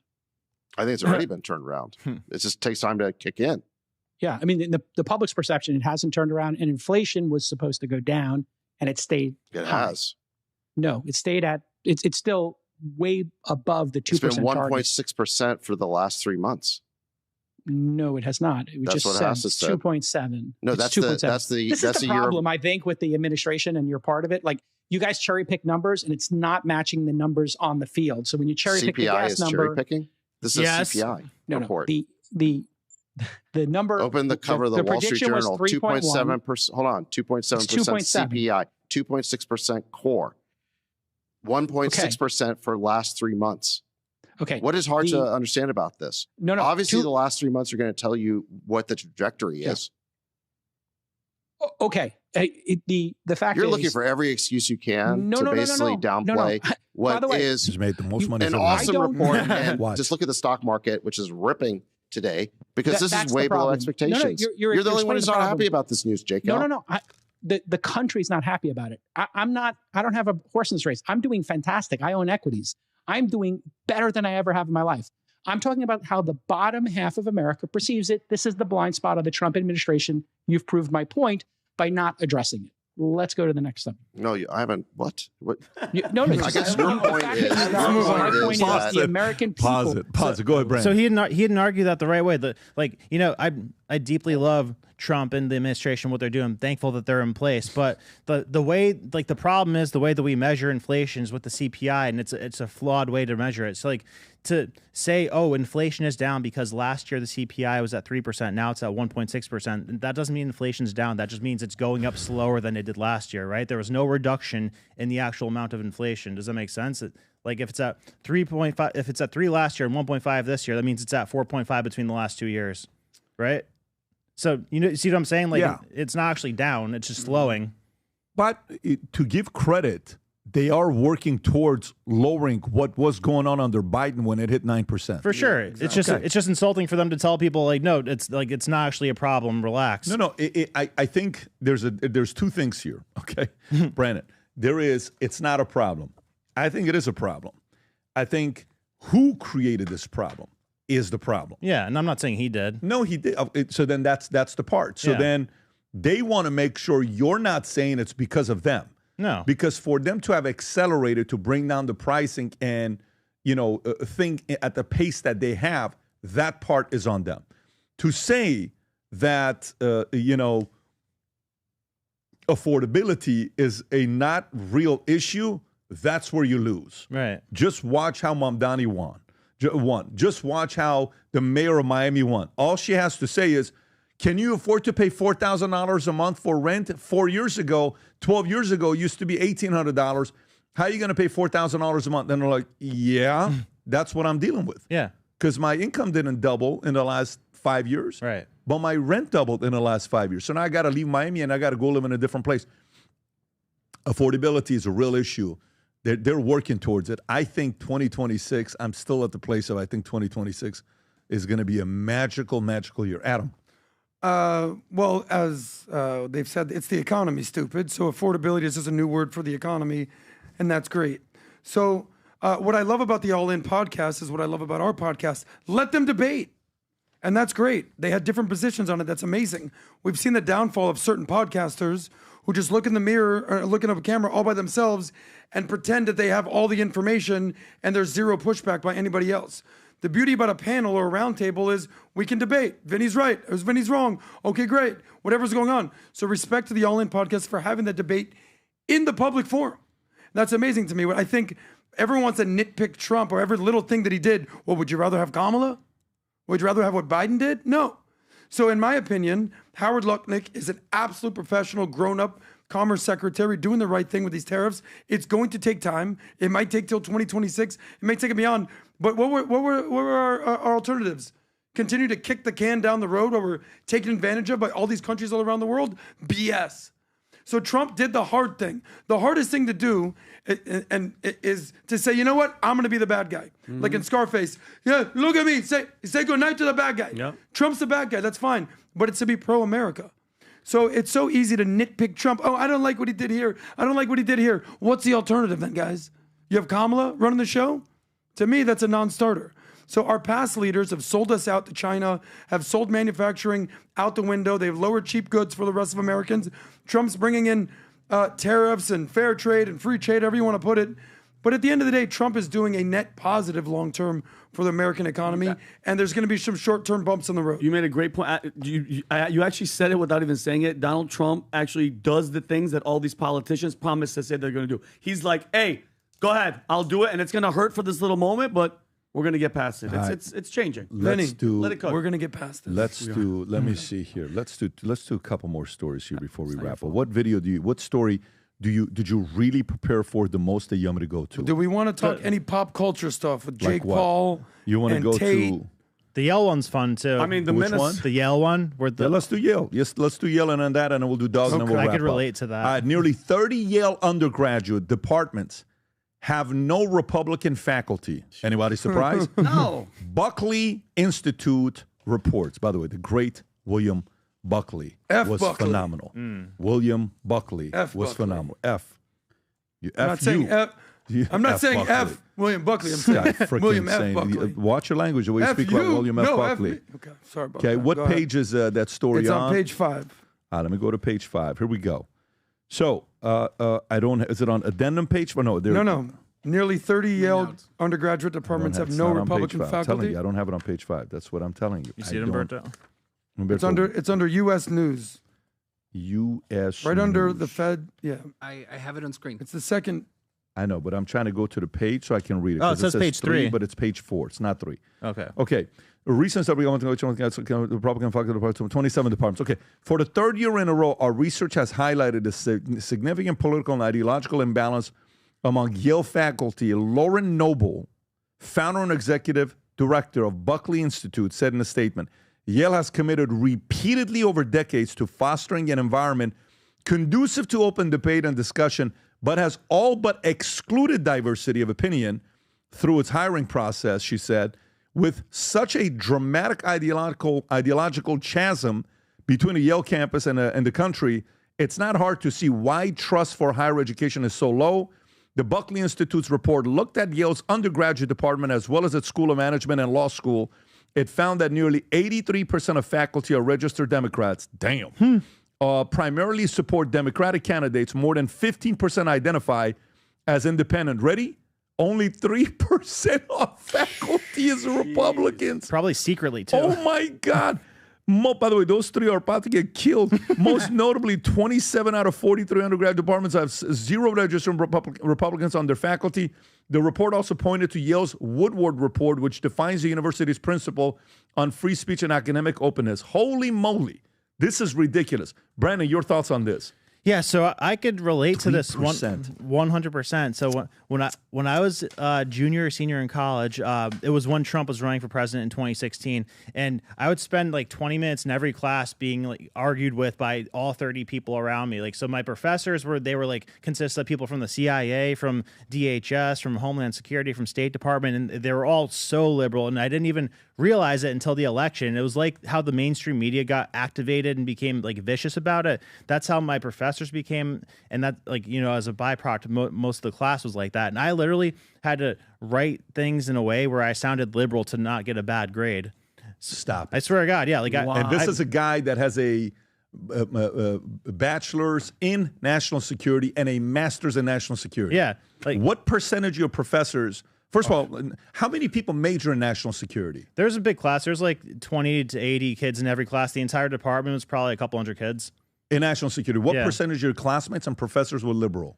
I think like probably 95%. Of classmates and professors were liberal? Professors, I'd never met a conservative professor at my school. Classmates, 95% liberal. Wow. Yeah. What a great exercise for you, though. Yeah. To still come out being conservative. Oh, yeah. Well, did you ever flirt with being a liberal? Did you ever say, I'm going to pay my hair pink or... No, I couldn't not do once, it. Not a single time. No. Not you as, did it to maybe meet a chick. As pretty as Mary was, you didn't do it. No, never.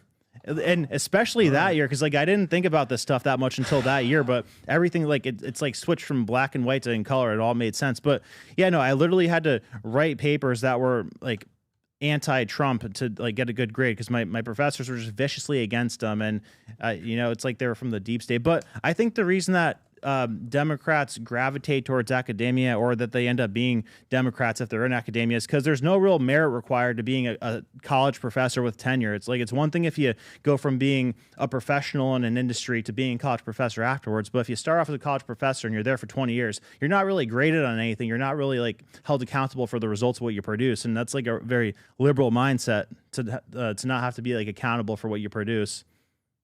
Yeah, and this is pretty wild. So, Humberto, can you type in what are the values Yale University values?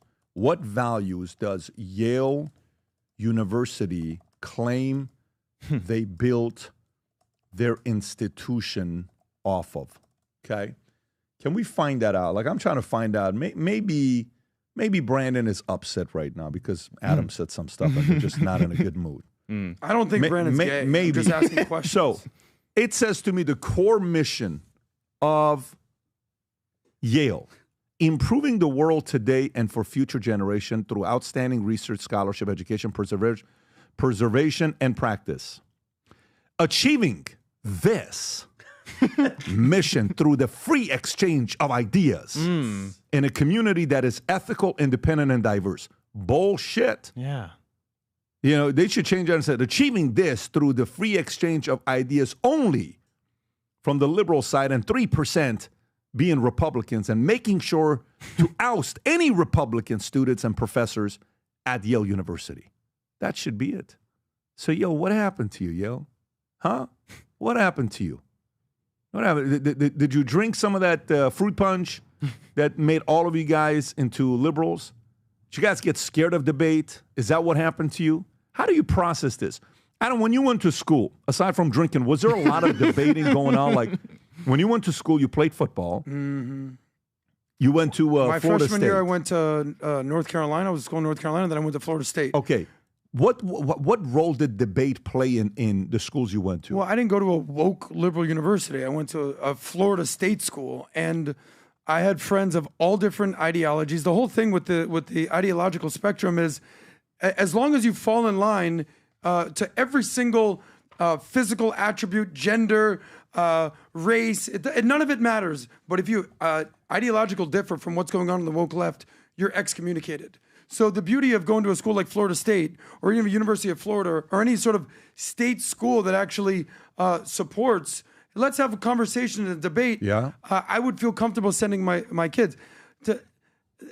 When I grew up, Harvard, Yale, Columbia, Brown. These were prestigious universities. They're honestly looked at as like a joke. They're like woke training camps for young college kids. I'd like if my kid, if I had one, if my nephew got into Harvard, I'd be like, I don't know. I think I would. I have cousins that go to Boulder, and I just say, don't get woke. Don't get woke. That's one of the most woke universities out there. I have family and friends that go to UCLA. Don't get woke. So there's a difference between being in these amazing universities, networking, and being around amazing kids who are doing something with their lives. But to pretend like this is not just a woke training ground of the LGBTQIA plus phenomenon and the pro-Palestine movement and the socialist Marxist indoctrination of our kids, you just be turning a blind eye to exactly what's going on here. Here's that chart right there, Humberto, if you show that. This is something we talked about when the pro-Palestine movement, the pro-Palestine to me isn't anti-Israel, it's anti-America. Show me people in the pro-Palestine movement who are waving the American flag. To me, it's all about America. Forget anything else. Here's this chart right there. We've talked about this. The more expensive and elite of a university, the more likely there was a pro-Palestine encampment. That's the thing in the green. So it just shows that if you're going to like a state college or a local city college, you're just trying to get your degree and get shit done. There's no protests. There's no encampments. So it's the richer and the more elite you are, the more affluent you think you are, the more you think you're right. There's a difference between book smart and being wise. A lot of these kids are book smart and completely idiots. I learned this. Oh, sorry. Saved your life. Saved your life. Saved your life. Bro. We learned this the hard way. When PBD went and debated all those socialists, Marxists, communists at the, what was it called? The thing that you did? Jubilee. Every single one of those kids was smart, but they were all useful idiots. They all like kind of knew some stuff. They were doing book smart stuff. This guy's got to go to the bathroom? Yeah. Look at him. His bladder's gone. Oh, wow. Go, bro. Unbelievable. Unbelievable. Grow up, bro. It's like a retirement home. But all of them were absolute morons. Useful idiots. Book smart. Yeah. But absolute unwise. And if you think about it, Charlie Kirk was on all those campuses fighting these people. Exactly. Converting, but trying to like break that mindset, which mind you, Brandon, it's not their fault. Their teachers are brainwashing them. Yeah. But this goes back to exactly what Pat talked about so eloquently in the beginning of the show, is that we have to realize what the true enemy in our way is. It's this Marxist woke left ideology. Yeah. And then they're just training every single one of our smart kids, not to mention all the kids from foreign governments who come here from China and Qatar and all these funded universities. So to me, we have to stop the infighting on the right and realize that this woke training ground on the left is where we need to focus. Yeah, by the way, again, I'm on Yale's website, and I'm still there. I'm telling you, I'm still there. Okay. And I'm looking at Yale's website. How the hell... Okay, like to succeed, it takes maximum advantage of academic programs. Okay, great. Explore any intellectual curiosity, the depth of their humanity, and their rigor, purposeful scholarship. Okay, fine. Take responsibility for their personal growth and development, seeking well-being and balance in their lives. Fine. Cultivate their connections to others, Yale community, New Haven, our society, and the larger. Prepare for a lifetime of characterized by learning service. Again, Yale is committed to improving the world today and for the future generation through outstanding research and scholarship, education, preservation, and practice. Yale educates aspiring leaders worldwide who serve all sectors of society. And again, it goes to, we carry out this mission through the free exchange of ideas in an ethical, independent, and diverse community of faculty, staff, students, and alumni. And only 3% is Republican. Shame on you, buddy. That is a monopoly. Yep. Mm-hmm. That is a monopoly. Yeah. Okay, we went to Yale. You Antitrust remember, laws. we went to Yale, you and I. Not we. Vinny, I didn't go to Yale. Imagine me and you and Mel. Patrick, go back to Alaska. Nobody in our audience believed that when you said we went to Yale. They're like, Pat went to Yale, and then they knew Vinny never went to Yale. Yeah. We went Vinny to went Yale. to Yale. Definitely went to Yale at people. We definitely didn't go to Yale. We went to Hey-o. Yale to drop off one of our friends. Yeah, A great friend of 13-year-old ours. friend. kid, We went to great drop kid. this What a guy guy. off. And at the time when we dropped, he was still 13. We dropped him off. And we're just looking around. I'm thinking to myself, man, I'm surrounded by 97% liberals. Oh my goodness. So, you know, I'm, you know, we're in the, you know, like messing with people business. And I'm trying to talk to people, and I'm like, if I do, and they, you know, this kid's gonna go there, and they're gonna know immediately. So, we ended up having a conversation. Anyways, I'm not going to tell the whole story what happened there. Well, are you thinking about it? No, I'm not going to say. Well, we know where this ended, Pat. No, it did end well. He came back. Yeah, not that story. Our friend came back with a nose ring, a piercing, blue hair, and he goes by they, them now. But That it's won't happen unbelievable. with that guy. Not with that guy. Can you, Umberto? Not Can you at take all. a, That was a joke. Show a photo of what Yale on the outside looks like. No, It's not, gorgeous. It's What gorgeous. is Vinny doing right there? I got Vinny, Pat a the book. book is upside down and you're reading Dr. Seuss. Well, no, I got a book yesterday for Pat. You got me a sick book. It's ridiculous, right? Sick. Could you go to Yale and just look at the outside of it? It's Look beautiful. At, It's beautiful. Like, look at that, bro. Like it. By the way, we walk in there. I'm like, wow. It's like it looked. Once we got inside, it was like the LGBTQ Hogwarts. That's what it looked like. The inside, it like once you're not inside, joking, though.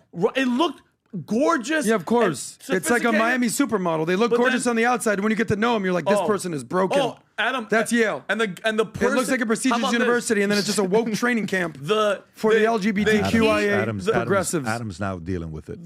I'm in there, bro. I don't even want to. Well, I'll tell you one thing. One time I was, can I tell the story? Well, hold on, I'm almost okay, done. go ahead. I don't want to miss gender or miss two-spirit. I don't know what this thing was that was this thing that was. I don't want to get he, she, them, they, us offended, but it's the person that's like now we've waited in this line for like an hour. We get to the front. I swear to you, I don't know if it was a guy. I don't know if it was a girl. He had hair here. It had breasts, and I was like, even Tico was like, that's not. He's like, that's not real. I was like, Now this ask person's him. talking to him, and he does like He doesn't know how to he's look. looking. He's like trying to figure out what it is. So I'm like, buddy, I've been prepping you. This is what it's This is gonna the look moment. like. And Tico's just like, You're gonna be Tico's around. face is like trying to figure out like a crossword puzzle that's really hard. Like, wait a minute. And he's looking at me, and I'm like, don't look at me. I couldn't tell you. Let me if it give was you a guy or- hot tip with these people. Yeah. Just assume they have a penis. At the end of the day, Whatever's going on, whoever they're I think he identifying, did. it's some weird dude who's trying to pretend he's not that. Yeah, I Well, think he did. Yeah. Well, that's what it is. So, did you meet any actual normal girls at Yale? It doesn't exist.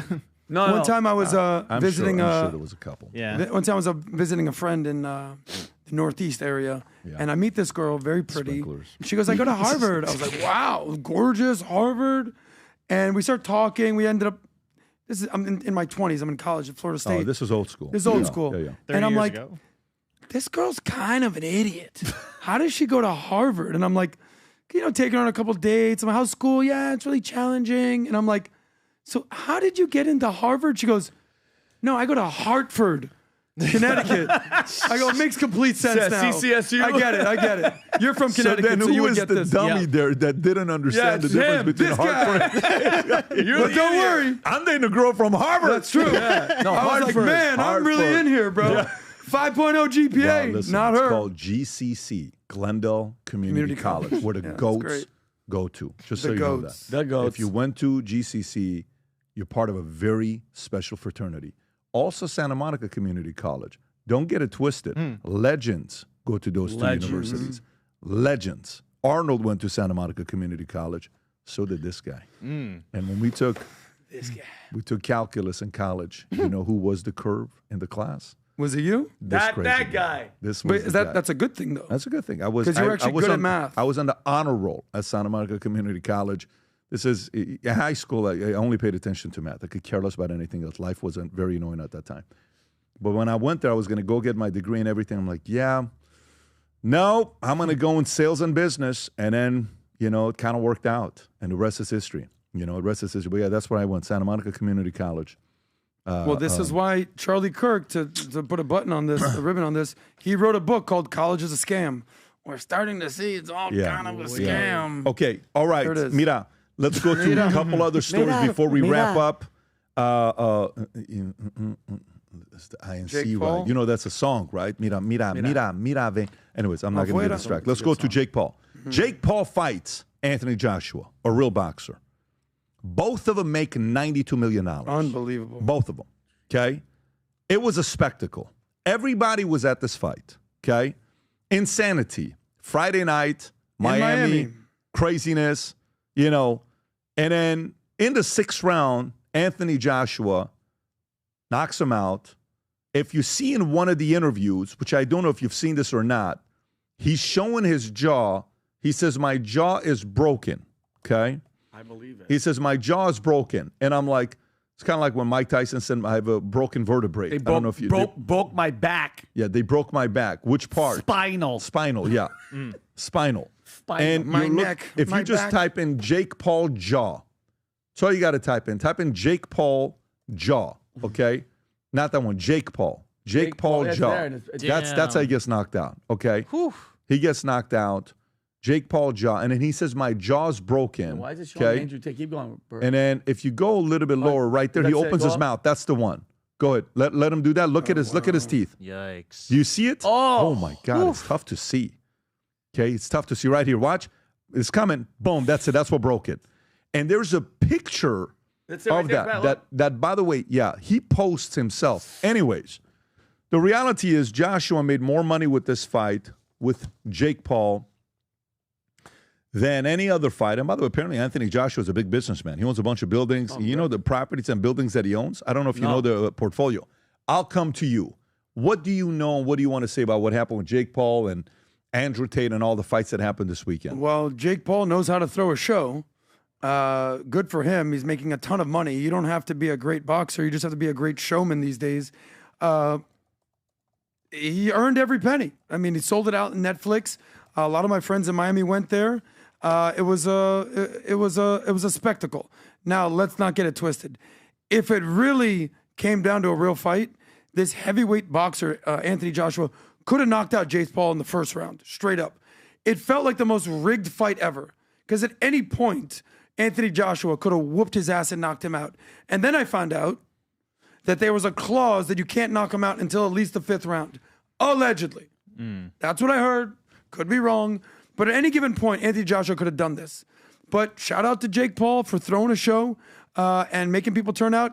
If people are going to pay the money for you to show up and you break your jaw, by the way, any one of you in the audience, if you want to give me $100 million, come right, punch me straight in the face. I won't talk for 6 months. I'm sure there's a lot of people do that for free. But for $100 million, break my jaw. I'll be silent for 6 months, sipping on soup, counting my money. So good for Jake Paul. Him and his brother are absolute beast performers. Now, Andrew Tate. A lot of people want to come after Tate because he lost. It's so easy to pile on Tate at this point. Andrew Tate's one of the biggest badasses we've ever seen. Verbally, linguistically, culturally, socially. Yeah, there's things I disagree with Tate about, but I'm not going to condemn the guy because we don't see eye to eye on everything. Yes, it's not a good look that he lost to this whoever Love Island guy, but to me, how old is Tate now? He's probably 40? 39. Okay, he's 40. He's fighting a young guy. Okay, so that might lessen his credibility, so to speak. To me, Tate is a gangster in many ways than one, and I'm going to make a prediction. If you really want to sell things out, if you really want to break the internet, Jake Paul versus Andrew Tate, it's the height of social media culture. It's the height of what people want to see. For all that Anthony Joshua is great at boxing, he don't have the name recognition of Andrew Tate. I think the world would love to see a Jake Paul versus Andrew Tate. And if it was a boxing match, you're probably going to give it to Jake. And if it's a sort of an MMA thing, you give it to Tate. But I think the world wants to see that fight next. What do you think? Vinny. Listen, shout out to the business part, business savvy, him, his brother. I won't take that away. Congratulations. I love when you have an opinion, you're just a hater. No, I don't hate because I truly don't care. But I think this type of stuff delegitimizes boxing. That once like Conor, Floyd, all this money grab stuff, it takes away. Like I used to watch. I grew up watching Mike Tyson. Okay, Hagler, Hearns, Roy Jones Jr. Those were like, bro, that was like, oh my God, you were going to see a fight.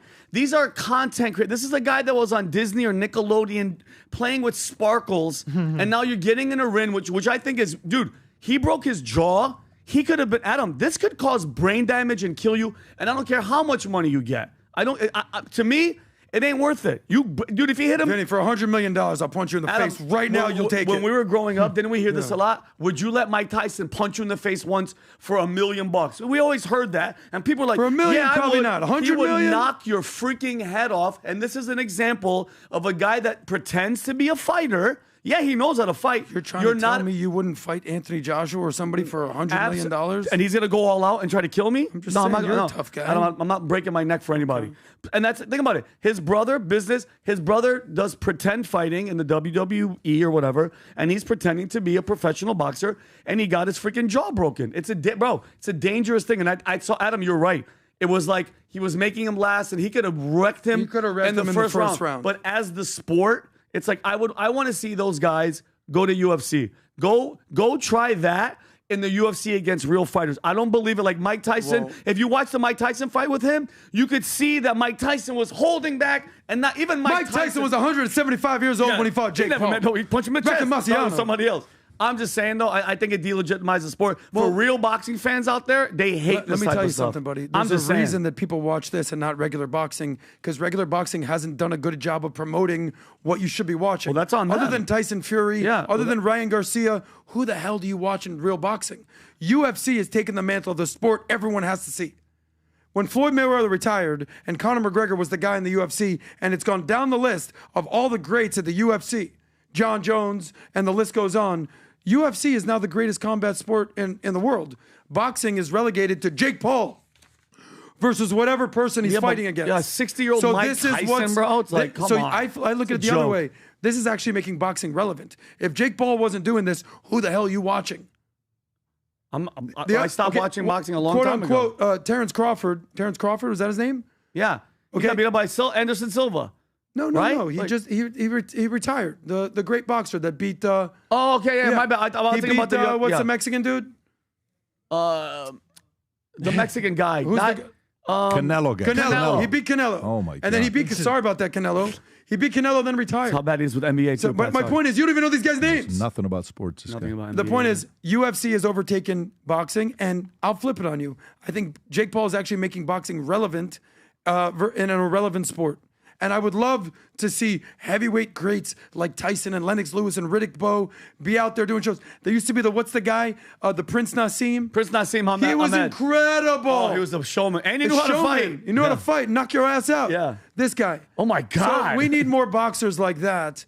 And the UFC does a good job of having guys with substance and style. Look at Patty the Batty. Yeah. Look at some of these guys. The guy who drinks a beer out of the shoe.